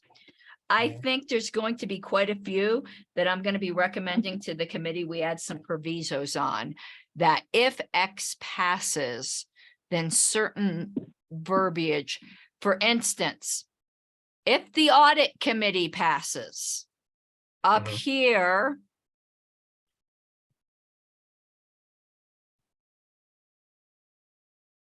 members of the state party board of directors and the audit committee shall be ineligible. That makes perfect sense. There's a few like Too much to that. do anyway. Yeah, there's a few like that. Let me see my notes. I don't even know what I wrote for my notes here. I think I had some other changes that maybe we could just incorporate into yours if you agree. Okay, what do you think about this? Okay, JC may vote to fill the vacancy. I thought we needed to make it clear that it had to be from qualified party members, which would be like they would be qualified to be elected. But what if the entire JC quits? Or, you know, Nick Sarwark adjourns a convention without electing a JC. I put a provision here. If there are no existing members of the judicial committee to fill a vacancy, an intervening regular convention may fill the vacancy, or if it will be more than 6 months until the next regular convention, the board shall call a special convention to fill the vacancies. Okay, wait a second. Let's take the first one first. Okay. Okay, let's see. They fill the vacancy from qualified party. Man, that's fine. That makes Yeah. sense. And the second thing I was just worried about, what if the entire, we almost had that happen this past term, what people. No, it's a fair point, and which I did not consider on that in this, which that's fine. No, what do we got here? There are no members to fill a vacancy. In other words, if the whole JC yeah. quits. Right. An intervening regular convention may fill out the vacancy or for more than 6 months to the next regular convention. Okay, now I'm going to ask a question about this. Yes. I get the premise. The premise is good, but what if there's only one member of the JC? They fill the first vacancy, then the 2 of them fill the next one, then the 3 of them fill the next one is how it works. Okay, so the one can't just fill the other 6 or No, 4. they fill one to- and it just keeps accreting. Okay, because that is not captured here, is there a way to make sure that that is clear? Whether it's here or in Roberts or something. I understand where you're going. I agree with you. I just want to make sure that it doesn't get misinterpreted. And I have to be honest with you, because I don't like making bylaws overly complex. Yeah. And I don't This think will this will answer me. happen very often. I Hopefully. personally would have no problem if the one person did fill the rest. I don't Okay. think that's the way it should work, but I would rather, it wouldn't kill me. Now, let me ask this. Okay, and it's not currently in there. Right now, we have in the bylaws that if a director is appointed to fill a vacancy, that they would be filling that until the next convention, at which point that position will be up for election. Do we want to have something similar here? I don't think so, but the kind of way I look at the JC, which is kind of the way you introduce the changes you made, not saying that you necessarily agree with everything I'm going to say. This was just put in the bylaws. And I think every convention for a while, we're going to be tweaking things. So I don't even mind this being an interim tweak to just fill this one hole. And then maybe next time look at it a little bit more. I think when we throw too much at the delegates, some of them who aren't so crazy about a JC to begin with, it might turn them off. That's fair. I'm just looking at the holes, you know? Yeah, but this is definitely a hole that we experienced nationally. There was no way to fill that JC. Right. And that was a whole controversial pile of mess in its own way. And it was a good thing we didn't need one. Could you Yeah. imagine if in 2021 we didn't have a JC? What would have happened with my suspension? Mhm. Or other things going on. Yeah, or Delaware. Like it's just, we got to have a JC, and it No, is I get it. possible for there to be no members. Okay, And so we let's don't see. want the board to fill it. No. That's an inherent conflict of interest by definition. Whose members of the commission may fill the vacancies. Oh, we actually cover that. My question was already answered. So, okay. Or more than 6 months. Oh, no. Okay. I'm okay with this actually, as you got it. That kind of covers the bases. So do you mind adding like these little bits to your proposal? Okay. I'm good with that. You know, that covers a couple pieces, one of which I hadn't even considered. The other one just kind of adds a clear up. Yeah. I'm trying to remember where I stuck it. It was after the words may vote to fill the vacancy.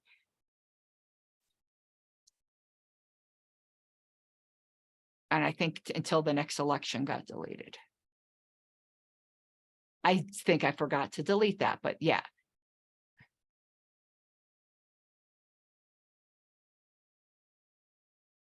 Let me know if this reads right, because I think this is correct. I'm going to make this a little tinier. So from qualified party members, if there are no, yeah, that did it.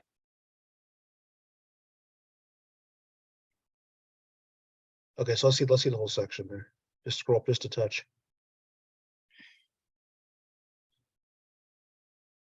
A little more. There we go. The members elected by delegates in the convention. In the case of vacancies, the members may vote to fill the vacancy until the next election. Okay. If there are no emergency committee to fill the vacancy, if it's totally vacant, then the next regular convention may fill the vacancies. Okay. Or if it's more than 6 months until the next regular convention, the board can call a special. Okay. Yeah. No, I think it covers all bases. Okay. Then my comments are moot, and I'm in favor of this. Is there any further debate on these amendments?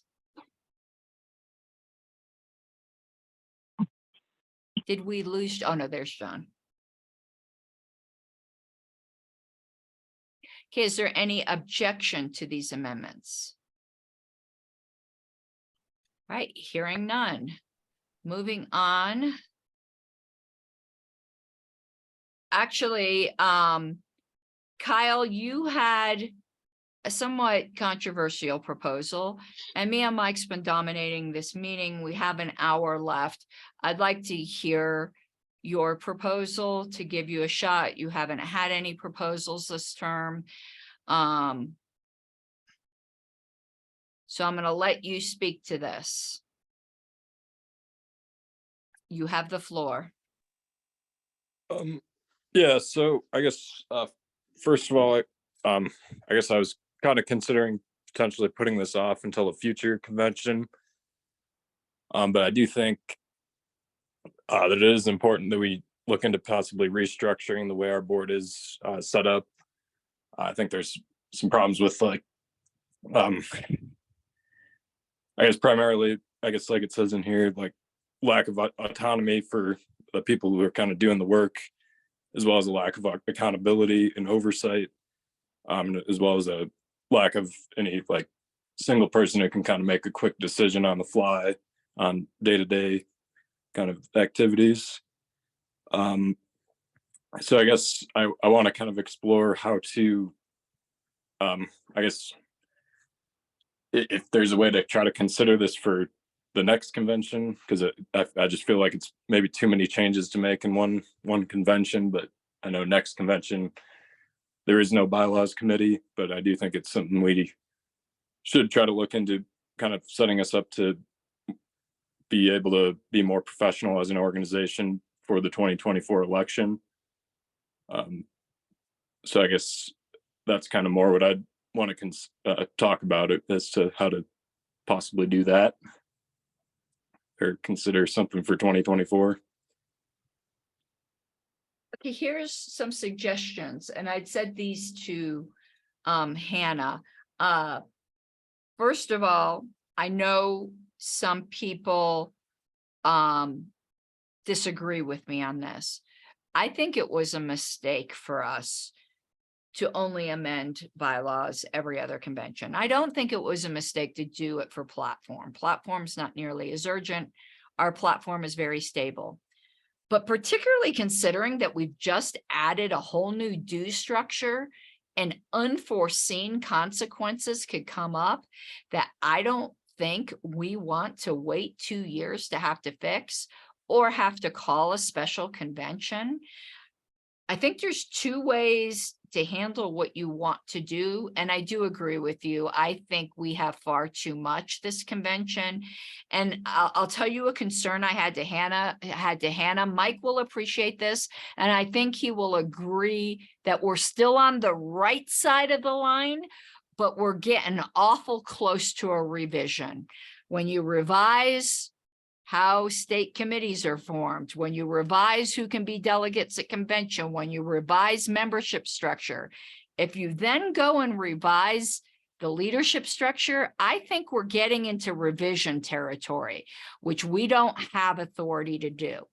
However, the 2 ways to handle this to be done next convention is A, for us to propose a temporary bylaws change that directs the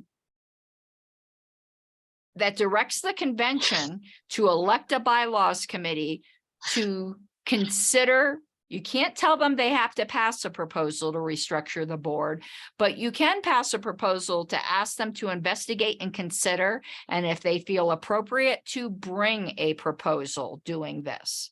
Or we can amend our bylaws to allow bylaws proposals every convention. Considering we're doing so many changes this time to some fundamental structures, I actually recommend the latter. And then we as a bylaws committee can refer this proposal to the next bylaws committee. I actually recommend that we change that amendment provision and allow bylaws to be amended every convention and platform every other convention. But that's not the proposal we just approved about moving the elections of the bylaws and the platform. it would mess that up. But I'm leaving that up to you, Reese. Those are the 2 ways you could get that done. Otherwise, it would have to wait 2 years.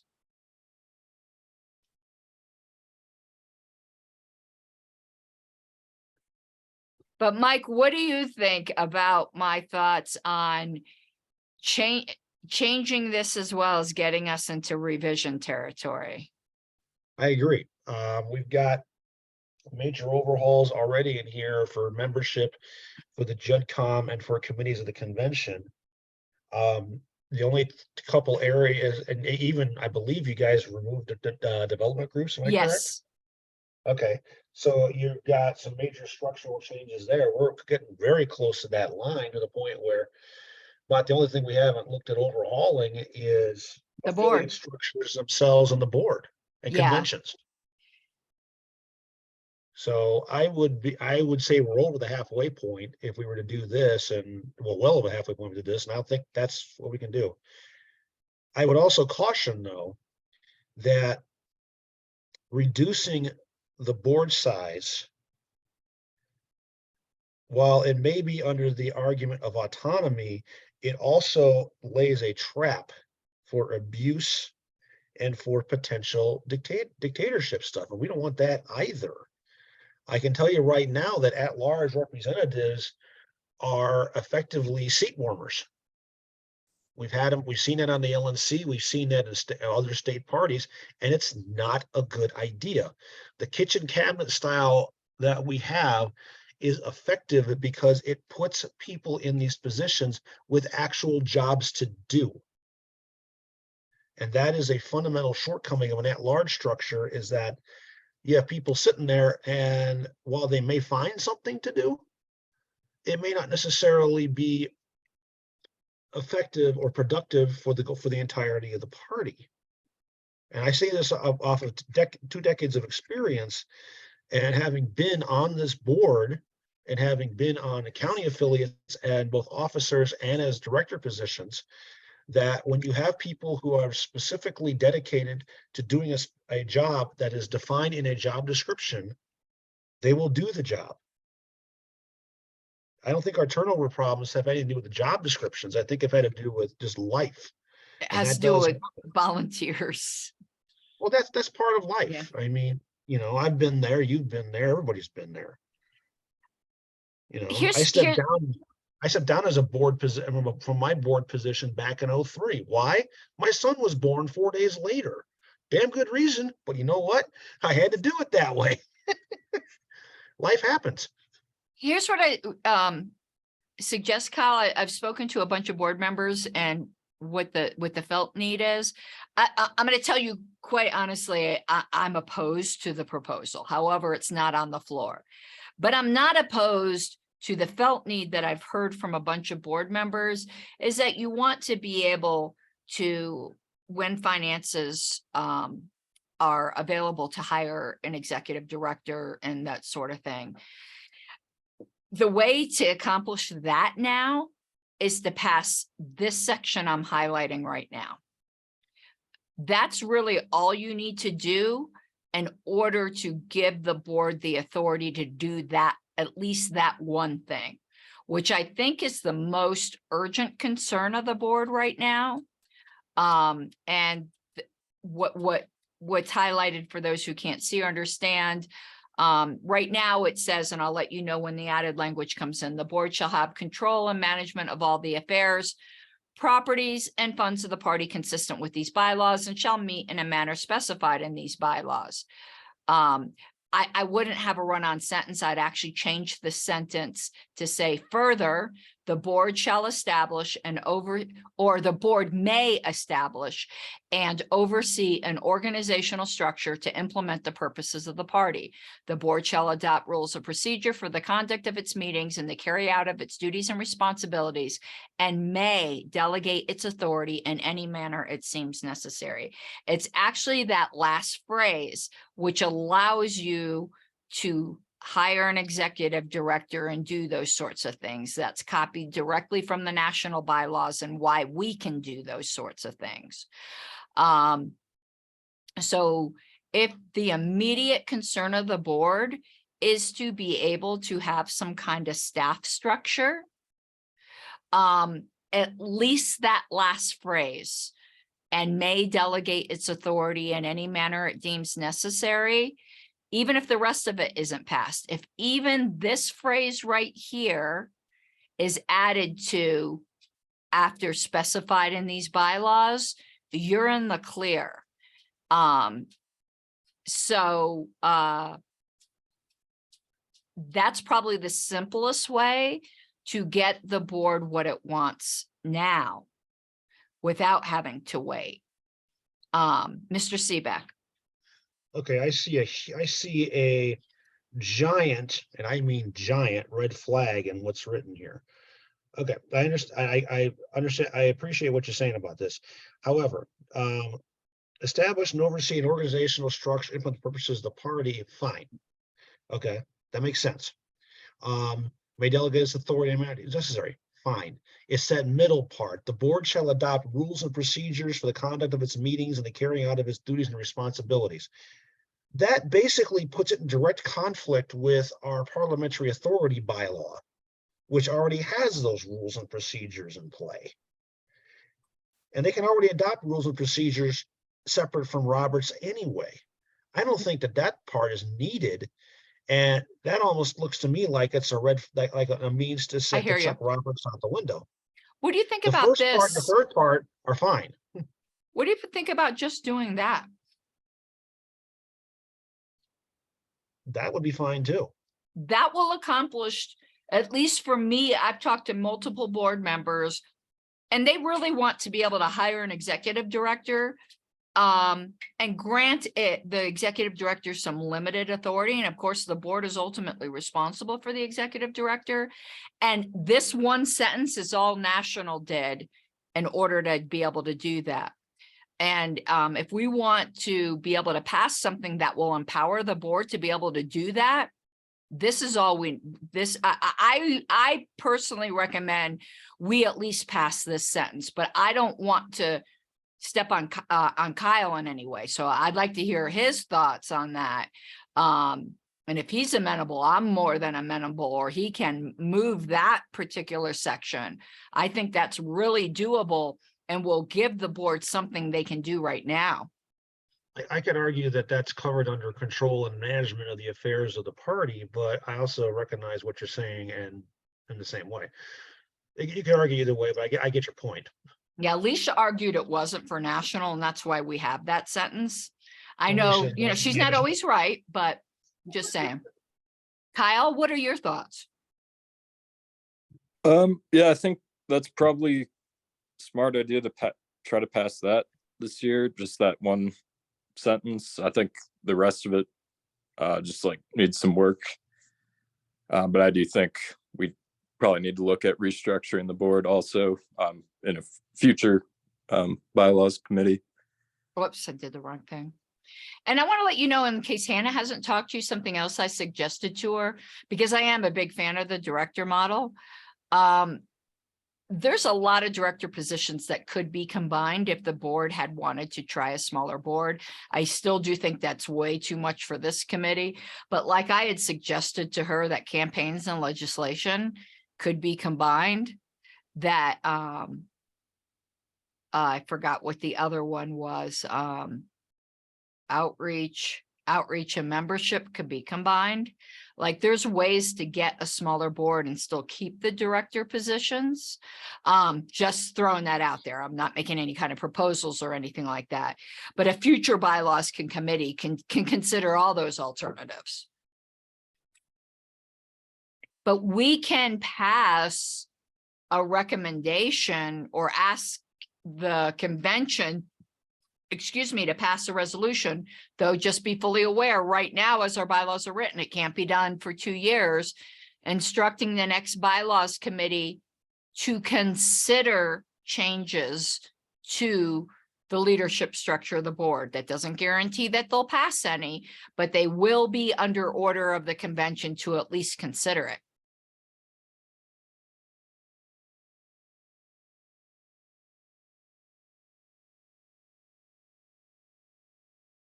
And if you wanted me to craft some kind of resolution to that effect for our interim report for you to take a look at, I'd be more than happy to do that.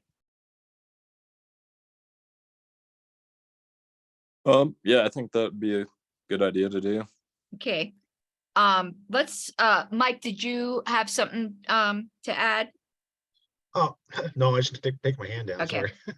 Well, then, since Kyle agreed, I would like to move that language in purple to add to that section D there, just at the end of the sentence, and may delegate its authority in any means it deems necessary.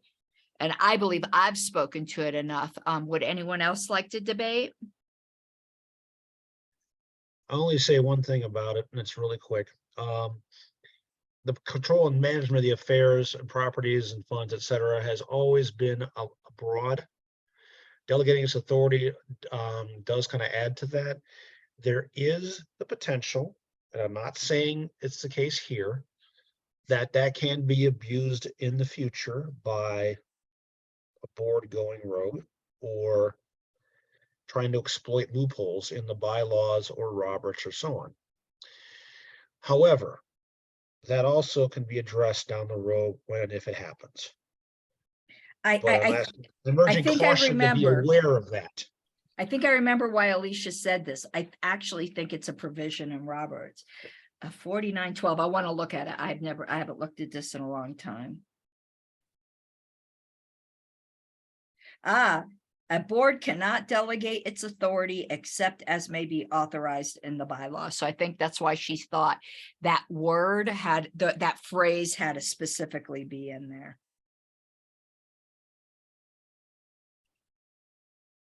Now, whether or not those other words mean that, but in other words, I think that's perfectly arguable and reasonable, but now I know why she wanted that exact phrase in there. And this will do it. I'm just saying, keep it in mind as a caution. Okay, that's all. I wish we had the money to hire an executive director now. But if we pass this, that will be a good fundraising opportunity. To say, hey, we passed this, now give us money to hire an executive director. All right, is there any objection to passing these letters in purple? Okay, hearing none. We've still got a little bit more time because this was scheduled as a 3-hour meeting. Let's see what else we got here.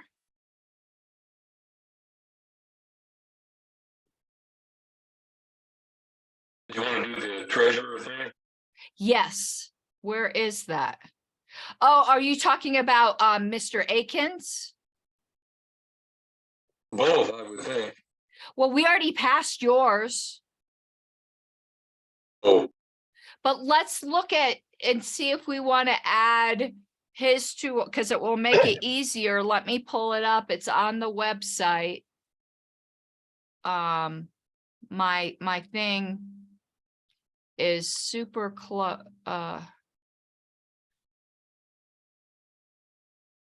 Where would he have put it? Member bylaws proposals.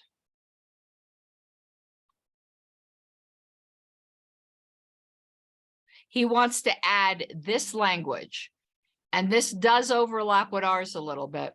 The treasurer must be a party member, and we would have to decide whether that means sustaining party member, though we'd have to add a proviso. But anyway,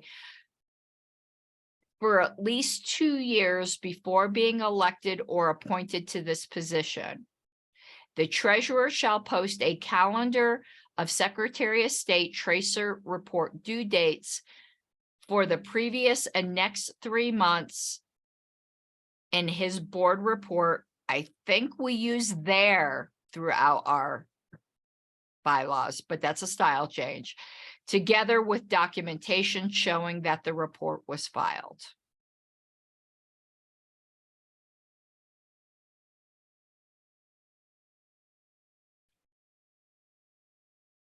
Considering what's been going on lately, this is probably a really good idea. I like the second sentence. I don't like the first.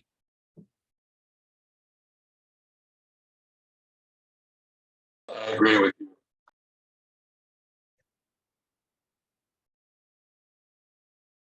Let's look at what we already passed, because we may want to add this second sentence, but maybe reword it a little to match what we already passed. Where are committee proposals? Passed. I can't remember what it was called. Let me look at it in list view, because I'll know by the title.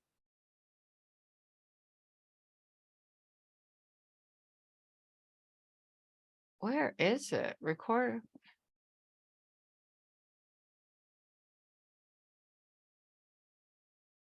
Was it board duties, assistant treasurer? Where did it go? Well, I know it's in my working copy. Hold on, let me just go to that. Bylaws committee.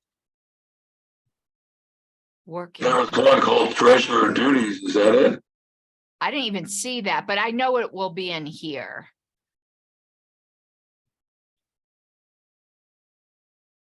Here it is. So we have A contributions and expense summary shall be included in the treasurer monthly board report and may be limited to activity since the last regular meeting of the board. Every contribution and expenditure must be reported to treasurer in a timely manner per the noted reporting date. Every contribution and expenditure received through any means must balance against the financial institution statements and tracer. The treasurer may also prepare budgets for the other directors or assist them in preparing their own budgets. They shall maintain an efficient double entry system of accounts and cooperate with the audit committee in ensuring financial integrity. I think if we were to add that language, I'm just sticking in a hard return here. Forget about those things for a second. I think it would go there.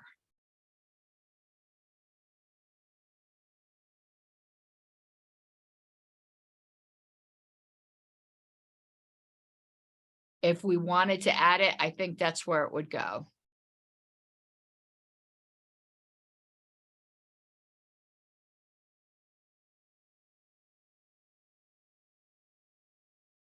I move that we add it. Is there, I mean, I agree with Mr. Hirschman. And what I will suggest to Mr. Aiken, since he gave notice, is when we are proposing this section, I'll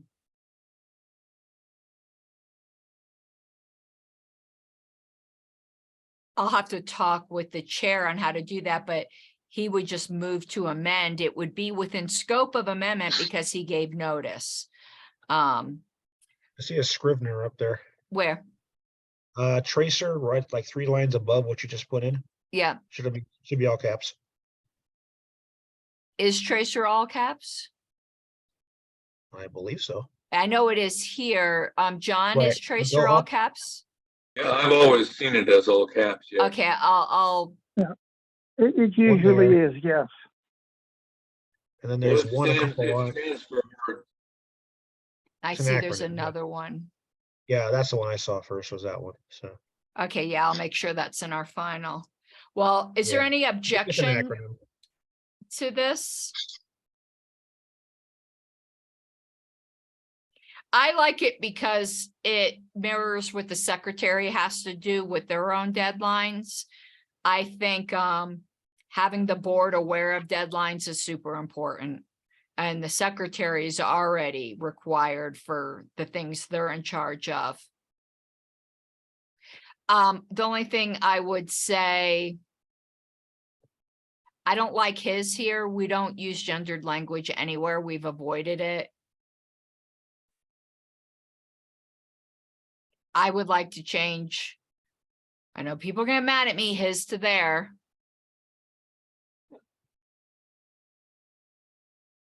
I'm Or, good with it. or reword it some other way to get rid of the his.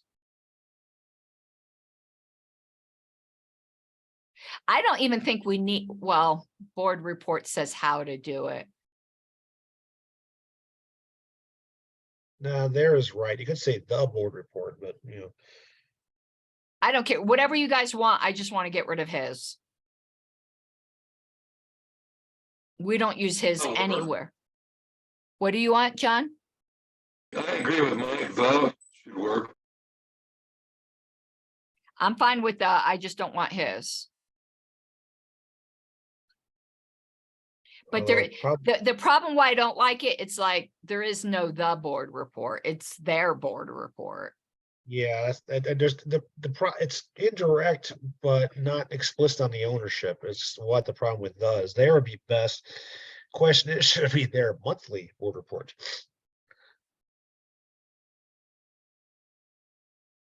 Because we now do require them to do monthly board reports. So, okay, so that's kind of assumed then. Okay. I'm trying to think of another way to word this.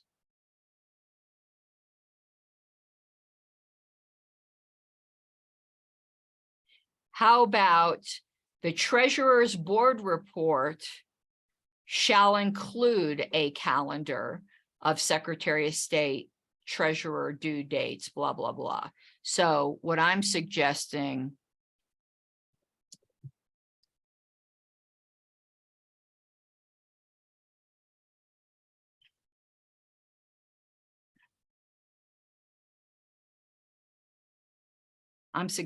that. That gets rid of the whole issue.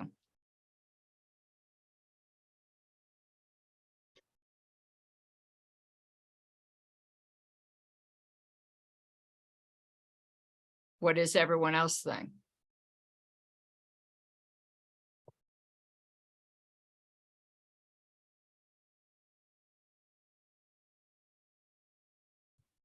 Hang on. Sorry, I stepped out for half a second. Yeah, It's not awkward. It doesn't have the there that triggers some people. And it makes it clear it's their board report. a point of reference, this is not, well, it's parallel, but not exactly germane to this, is that the Secretary of State also has a calendar of election deadlines that they put out also. It might be, and I'm not saying it's relevant to this because it's not, it might be advisable to say that the campaign director's report should include that specific calendar as well, but that is not a proposal for here. I'm saying I'm throwing that out for just for the record so that it's captured for posterity's sake. Yeah, maybe in the future. I don't really Right. want to do anymore. No, not now, not Yeah. now, later, but I'm just pointing out that there is that little data point out there as well. Well, is there any objection to this? I didn't think there was. I just wanted to make sure. Okay, hearing none. I'm going to talk to David and Aaron, and maybe they might decide to withdraw the 2 years thing when they see that at least this got included, that the committee decided to adopt this part as their own. If not, it will be in order for them to move that amendment from the floor. I don't think that first sentence has any chance in hell of passing. But maybe it does. I could be wrong. All right, back to our agenda. Structure board, we did committees. We have left disaffiliation, board removal, section numbering. Oh, there were two things I had. One of these I think is conforming. And with the removal of development groups, I think that this section here is a conforming change, that it gets deleted from the It is. from the affiliate director's description, because there are no development groups anymore. I'm getting all kinds of feedback. I think it's you, Mike. I do think the affiliate director's description becomes very thin, but that's not really my concern. It can't reference something that doesn't exist anymore. So I think that this, if the this should be listed as a conforming change. If the development groups get deleted, then this part gets deleted as well. I don't even think that's something we need to vote on because it will become obsolete. So I just wanted to mention that. There's two things that we have that I think might be controversial. We already passed a change to the convention section that added the word annual. It made our two types of conventions, an annual convention and a special convention. Because we did that, there are other places the word annual would need to be inserted as a conforming change. Again, that doesn't mean there's separate motions for each of these. but I wanted to pull this up because I promised I would. And it's in pink. I'm trying to find them. It would be here, everywhere the word convention is pink, it would be annual convention. And a lot of them have to do with directors because that's where they're elected. Calling the annual convention.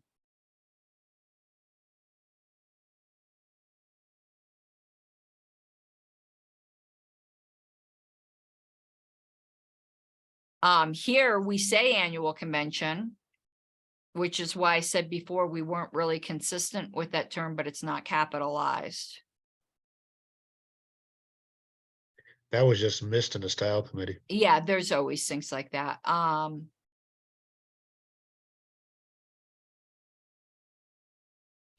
Or even audit committees are elected in annual conventions.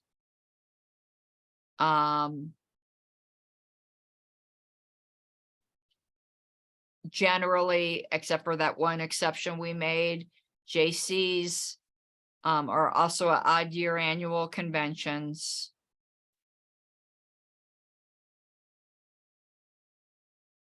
This is the change that we had made, which talked about the annual convention. And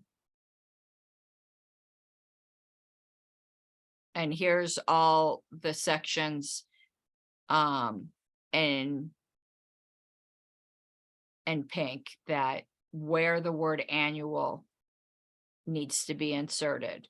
Some of them just say state convention, but our state convention is the annual convention in context. We have not been consistent with this term. A lot of places we just call it convention, but we don't always. Sometimes we call it state convention. Sometimes we call it annual convention. By making the title of that section, because we only have two kinds of conventions, the annual convention and a special convention. The annual convention, by the way, by definition, is a regular convention. That's what regular conventions are. The terminology in a couple of spots where it said state convention was done on purpose because those same sections reference the national convention at the same time. They were put in there for specific delineation. If we'd make it annual convention, it will solve that issue at the same way.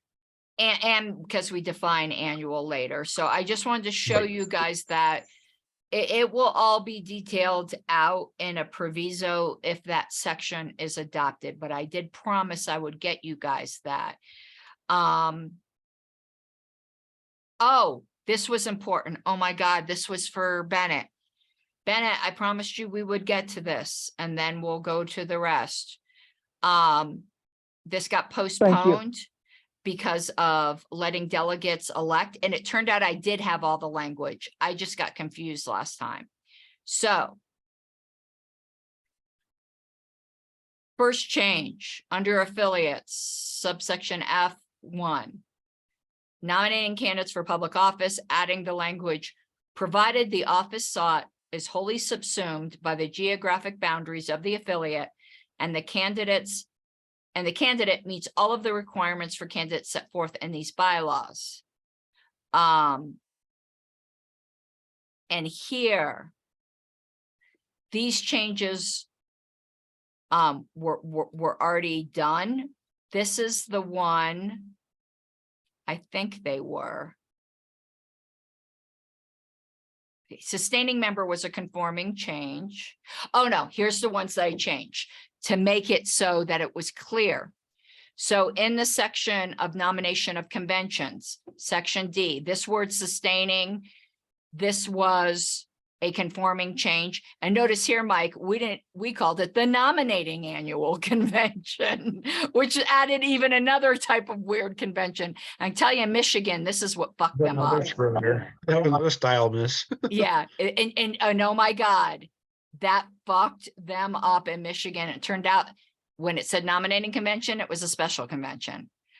it got bizarre. So I wanted to add, they must have been a sustaining member at, January 1st until the annual convention at which they are nominated, or for 90 days prior to any nomination by an affiliate. So that put in the requirements if they're nominated by an affiliate. Then it says candidates may be nominated by candidates to the convention, with the exception of candidates previously nominated by an affiliate.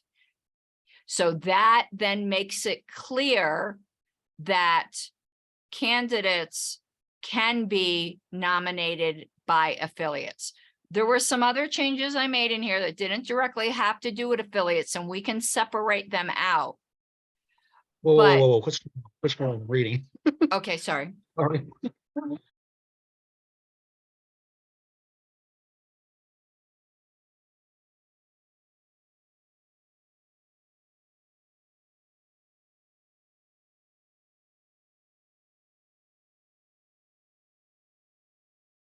Did I lose you? I got it. No, did you have something to say, Bennett? Yes, if this is all already approved, could I It's ask not. that it be moved? It's not, okay. In that case, I'll wait until after it's approved.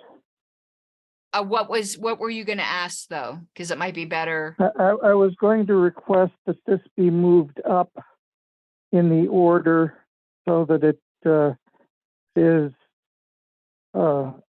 likely to be actually handled this year.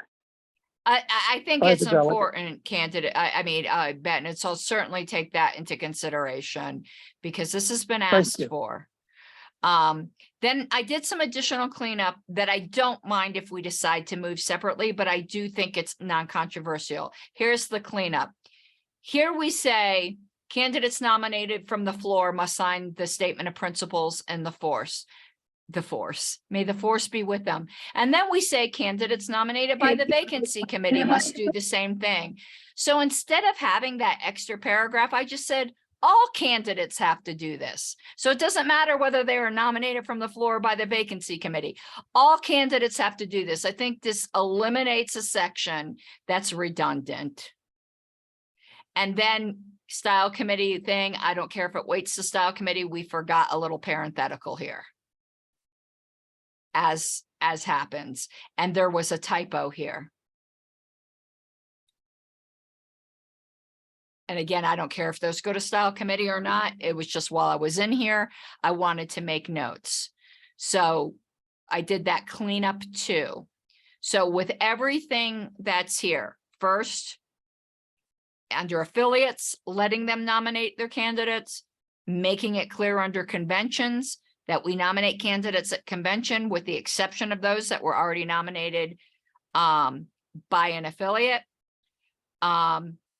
And just some cleanup to remove a redundant paragraph and 2 style changes that I don't really care if we move. It might be better to just recommend them to the style committee so that we're not making, I probably will just recommend them to the style committee because I don't like delegates to think we're wasting their time on dumb grammatical shit. So is there any debate on these changes?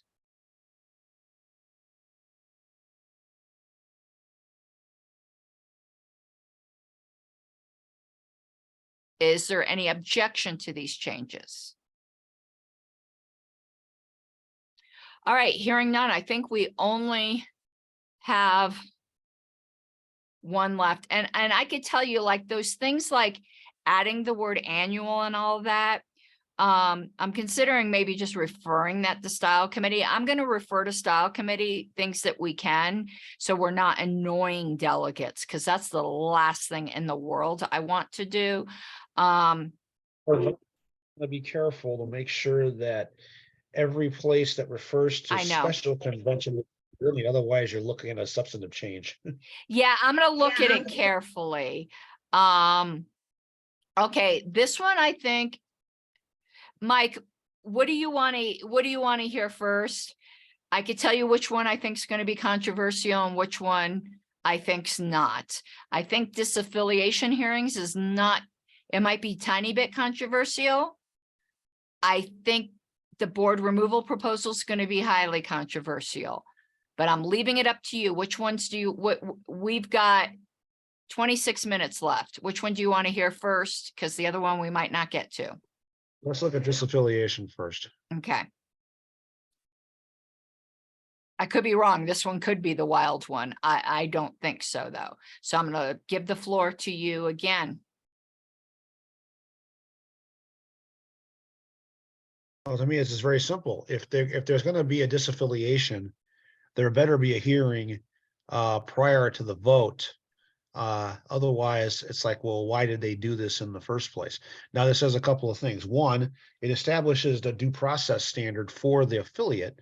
And the second thing is that it provides a record of stuff to go before the judicial committee once an appeal is made.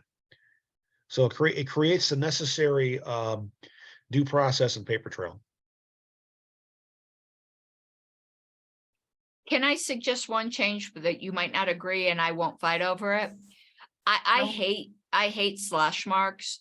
What would you feel about it saying affiliate leadership instead of officers/directors? Okay with that. I'm sorry? I'm okay with that. I originally had put it that way because whether an affiliate has officers or directors is really up to them, but leadership covers the case.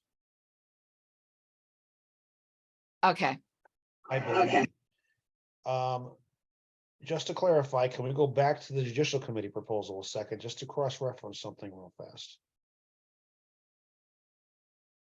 To see if it says officers, directors.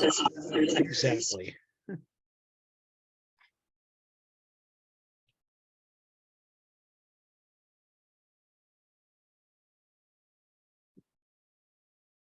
Keep going. It's You said only the former officers. yeah, that's what I was worried about. Leadership, I because would you don't move the- even say officers/directors. No, I don't, because I wrote those at 2 different times. Yeah, I think leadership there is the better term.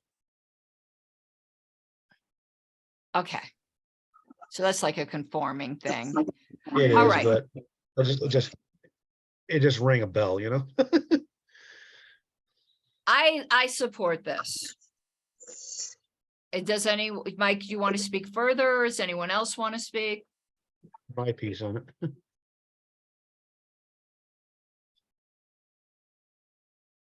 Is there any objection to this? All right, hearing none, we actually are going to get to one that I think might cause a little fireworks. We did board turnover, right? Did we do That's the board? last one. No, it's the last one. I thought we did this half. If we did, I wasn't here.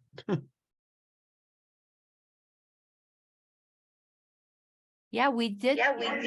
No, we didn't. No, you're right. Okay.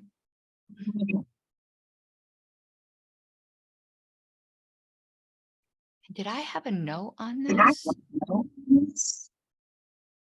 I thought I did. You're echoing me really bad, Mike.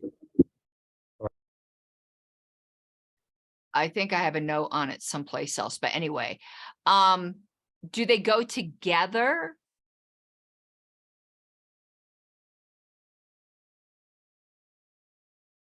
Is this one my, are these both yours? Bring up that second one a second. I'm not sure either. Yeah, The because first one, I think is, but the second one, I'm not sure. I think the second one is mine. Let me just go back to the end. Yes, that's where we go. Okay. Well, let's look at them both and see if we can come to an agreement. And if not, we're going to be dealing with a substitute situation. So you submitted yours before me. No, that's mine. Where's yours? Right here. Okay, Mike, go ahead. The basic idea is I should unmute myself first. Okay, if we scroll down, the idea was that, and this would have to get some, well, no, directors cover the officers and directors, so. Was that if you miss 2 meetings without letting people know you're gonna be there, you're done. If you die or you quit, it's a vacancy automatically. If the chair is gone, the vice chair acts as chair until until a chair is appointed or as necessary. Now, before we get to the section F, the reason that one is in there is because we had a controversy in El Paso County back several years ago regarding when I was vice chair as to whether when our chair resigned, was I automatically ascending to chair or was I acting chair? And we actually asked Jay North to kind of, I don't want to say mediate the decision because that's not quite the right term, because there really wasn't a case of bitterness. It was just a case of we needed to get a good answer because we weren't sure. So that's why that's in there. And of course, in light of what's been going on with the National Bylaws Committee, that wording also makes sense. Okay, F is, I think, is the controversial part.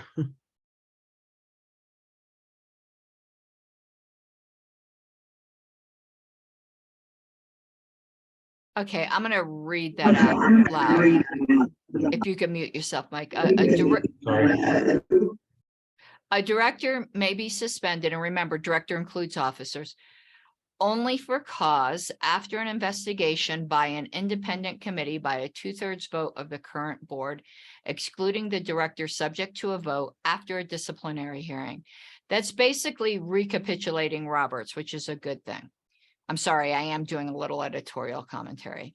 If an appeal is made to the judicial committee and the judicial committee upholds the suspension, I'm going to make a suggestion there. I think you and I might agree on this, Mike. Or if appeal is not made to the judicial committee, the position shall be considered vacant. Members suspended from the board and not reinstated are ineligible for appointment to the board to fill a vacancy. Director positions under suspension are not considered to be vacant. No director shall be appointed to nor serve on the investigative committee.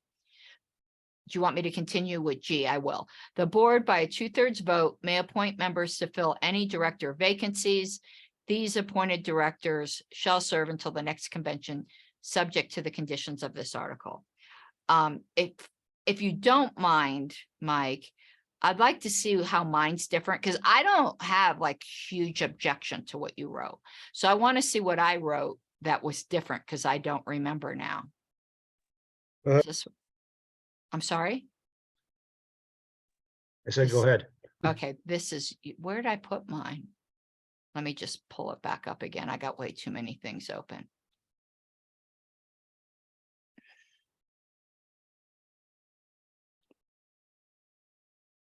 Okay, I defined cause a little differently. So mine says any director, instead of suspended, I put removed because the word suspended has caused a lot of problems nationally. They mean removed by suspended. Suspended is actually something different. So I had a director may be removed for failure to perform the duties of office, gross malfeasance, or being absent from 2 consecutive regular meetings of the board. Any removal for being absent from 2 consecutive regular meetings of the board will pass by a vote of 2/3 of the current board. Any removal for failure to perform the duties of office or gross malfeasance. Okay, I see how I did mine differently. Can only occur by a 2/3 vote of all registered delegates present at a state convention, which would include a special convention. That's why I just said state, with notice of this action given with the call to convention. The subject director can be suspended from their position by a 2/3 vote of the current board while these proceedings are ongoing in order to protect the party from further harm.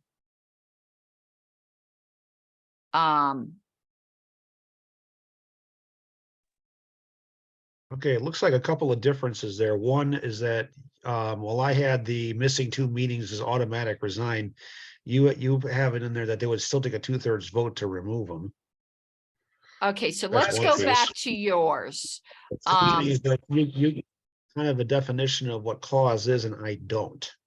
Okay, And if we I'm want to add a- fine, hold on, I'm hold on. fine with If we want- them. I'm fine with them automatically being resigned. So we're fine with that.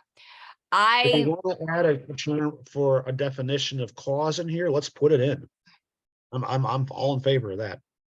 okay, so I'm fine with the automatic resignation. And even though I do think the vice chair should ascend, I'm not gonna argue about that. If somebody feels differently, they can move from the floor. Right there in F. If we want to put, Yeah, instead of only for cause, if we want to define that better, fine, let's do it. I'm trying to find where mine keeps going. Oh, it's right here. Right there. Performance of duties, gross malfeasance, or being, yeah. Yeah, just these. Yeah, we can put that in, no problem. I'm perfectly cool with that. Hold on. You know, I like I'm the trying to board find having yours. some discretion. I'm sorry. I like the board having some discretion over this, 2 I- missed meetings things. Because there are various reasons a person might miss a meeting, might miss 2 in a row, and just automatically throw them out. Seems a Well, bit arbitrary. let me just stick this in here for. Let me just put this in here and let's go back to what you were saying, John. We'll come back to this. I wouldn't mind, but I don't know what Mike would feel. I wouldn't mind us mirroring the National Party on this, in which they're considered to have resigned, but National adds a sentence that says, we'll have to look up the exact language, but it's something to the effect of the resigned director can be reappointed to that position. And that's what gives the board discretion. Can you What- scroll down? I might have addressed that. I'm not sure though. Well, let's just look up for a second so I have it. Because we just did that on National. There was a guy who missed 2 meetings, but he kind of took one for the team. He was the only one who couldn't make the location everyone else could make, even though he knew that him not making it would cause him to have automatically resigned.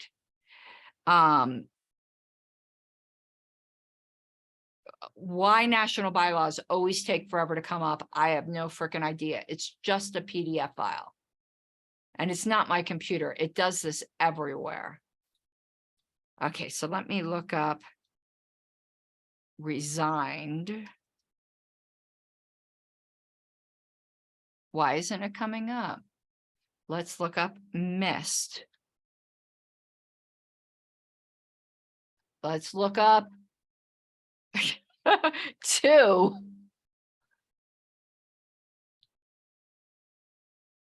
What? Attend, question mark? It's up towards the top here. It's under National Committee.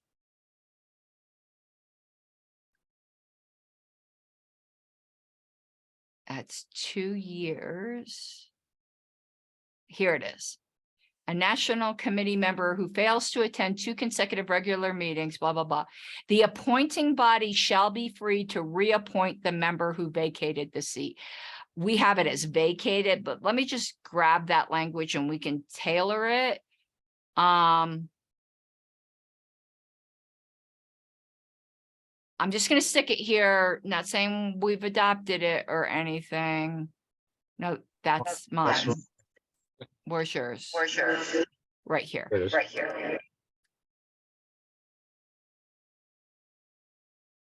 Okay, now can you scroll down below all this stuff? Yeah, I will.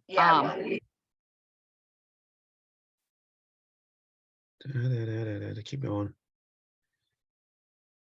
Yeah, members suspended from the board and eligible for reinstatement to fill a vacancy, but that's not a suspension. So But I don't, keep going a little more.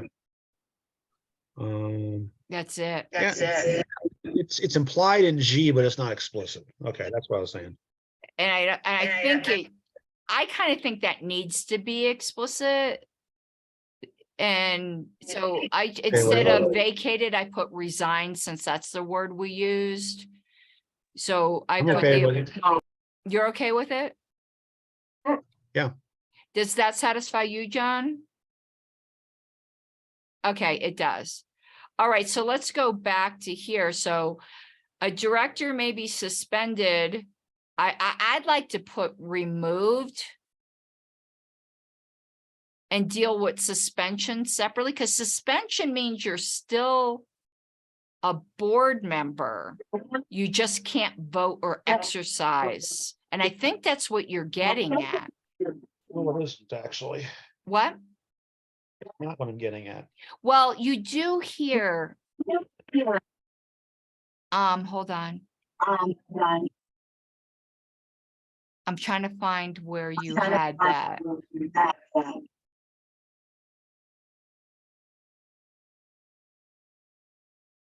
Well, let's leave suspended for a second and let's go back to it. Oh my God, that feedback, my autism is going crazy.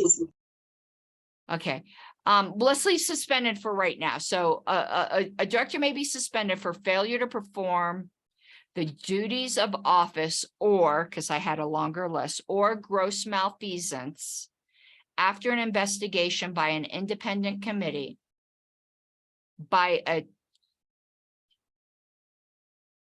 There should be an and right there between committee and by. Where? What? Down a couple lines. One more, right in that line right there. It says committee, comma, and by a 2/3 vote, right there. Yeah, there we go. That's better. How would you feel if we made this more Roberts compliant to say, after preferral of charges by an independent investigation committee? Yeah.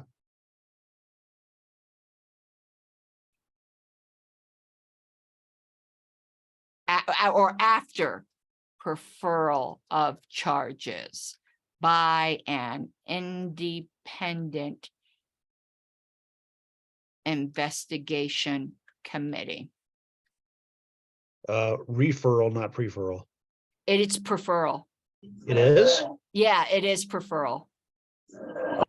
That's gotta be a typo in It's not Robertson, because that's it's not not even the right word. It's in parliamentary procedure, it is.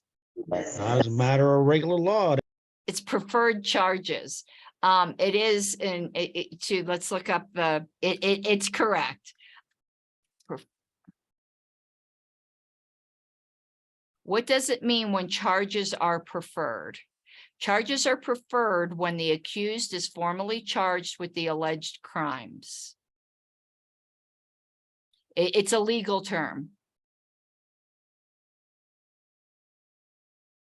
It's unusual, but it is a term of art. That's in reference to military courts. They're not civilian ones, but I've never heard of it as preferral. I've always heard as a referral. And because what they're claiming there is that a preferral is an indictment. Now, this is a regular Cambridge Law Dictionary, prefer charges against. It's not just legal.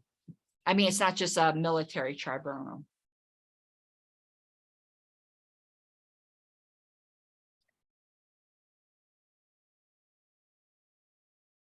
Hold on, where were we? I need to Right start there. closing. No, is that you? No, that's you. That's me. Yours. This is you. Okay, so after preferral charges by an independent investigation by a 2/3 vote of the current board, excluding the director subject to the vote. after a disciplinary hearing. If an appeal is made to the judicial committee and the judicial committee upholds the suspension, or if an appeal is not made to the judicial committee, the position shall be considered vacant. Members suspended from the board and not reinstated are in, okay. So the point of it here is that the state of being suspended is kind of like a middle state between either being on the I'm board. fine with that. It is. It's not. Vacant when you're totally off. This is the Okay. problem the national bylaws has not addressed because they get the terms totally jacked up. They do. I'm fine with this.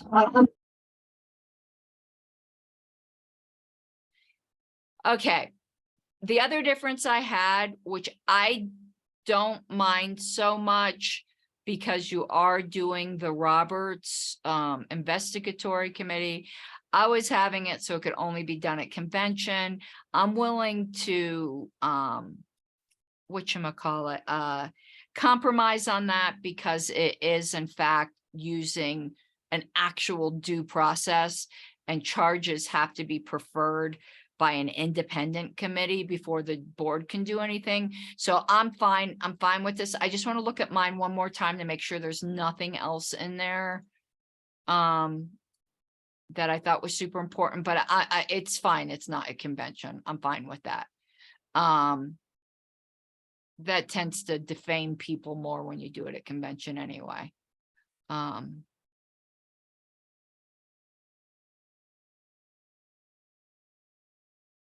No, that's all I had. I'm fine with the changes you've incorporated. I'm fine with it. Okay, is there further debate or amendment on this? That's mine. I don't want mine. I'd like to add in something about the definition of cause. I did. Cause is gone. It now says a director may be suspended for failure to perform the duties of office or gross malfeasance. Okay, and do we need anything there about specifically initiation or threat of violence? I think that would fall under gross malfeasance. As would intentional deceit, fraud? What word would?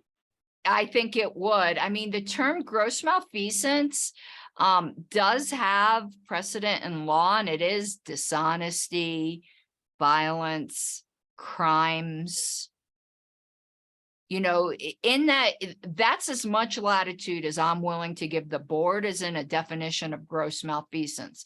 But I do think in libertarian context that initiating force is gross malfeasance.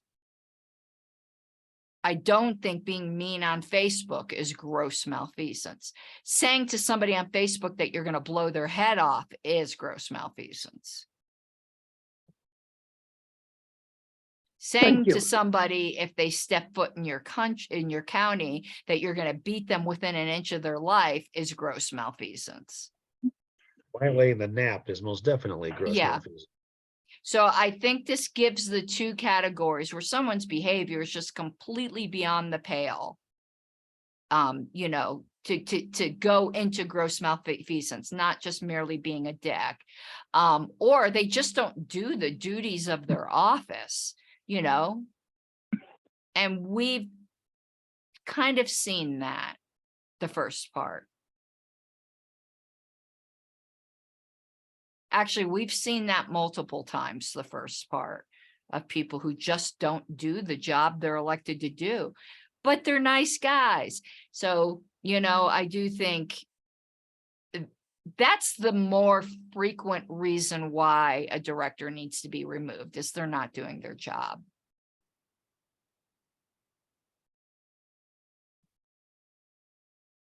I'm good with this, Mike. Anyone else? I mean, getting it past me is a tough hurdle.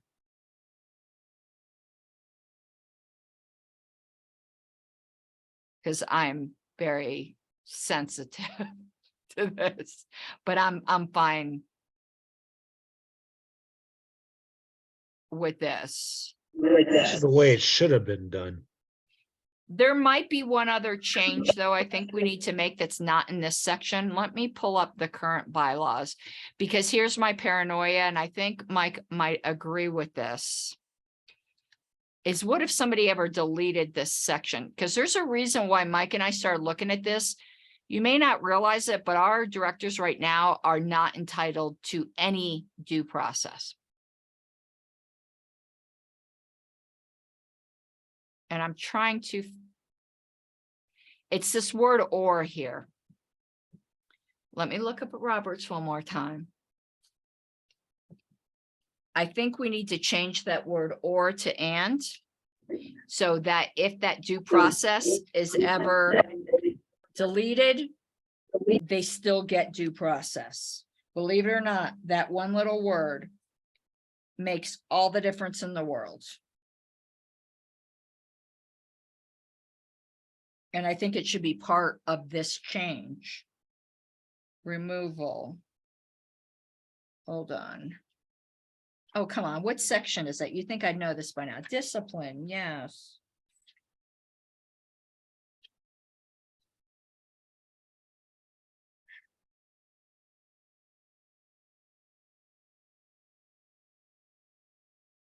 Okay, yeah. The "or," it says.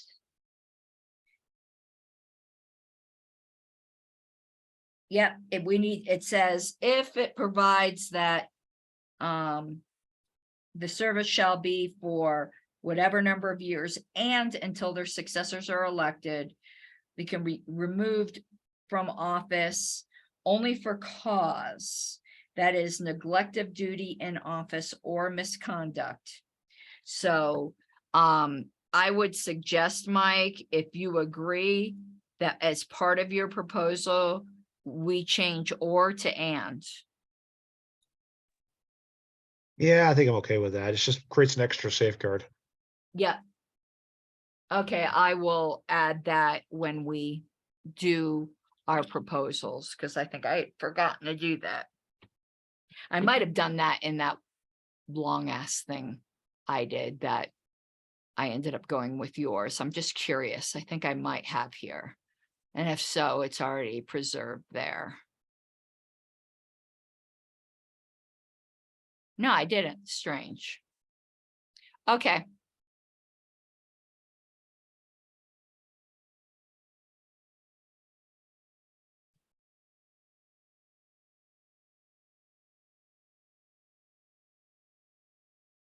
Okay.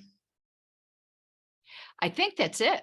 I think we've been through, let me look through here. We did the restructure, we did the conventions of committee, disaffiliation, judicial committee, board turnover, section number, annual, affiliates nominated. We have finished. Anyway, it's 2 minutes after, so it's adjournment time anyway. So I will see you guys on the 6th with an interim report. It might not be complete, but it will at least have the ordering in it. I might not have all the rationales and all that done yet, but I will at least have the preliminary, the ordering in it, because I know that's probably what's most important to everyone. So I thank you all, and we got a lot done. Is there any final comments?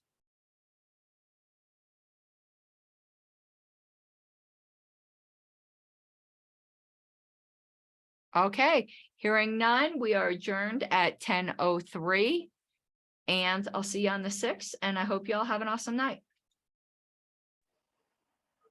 Cool. Thanks, everyone. All right, bye-bye.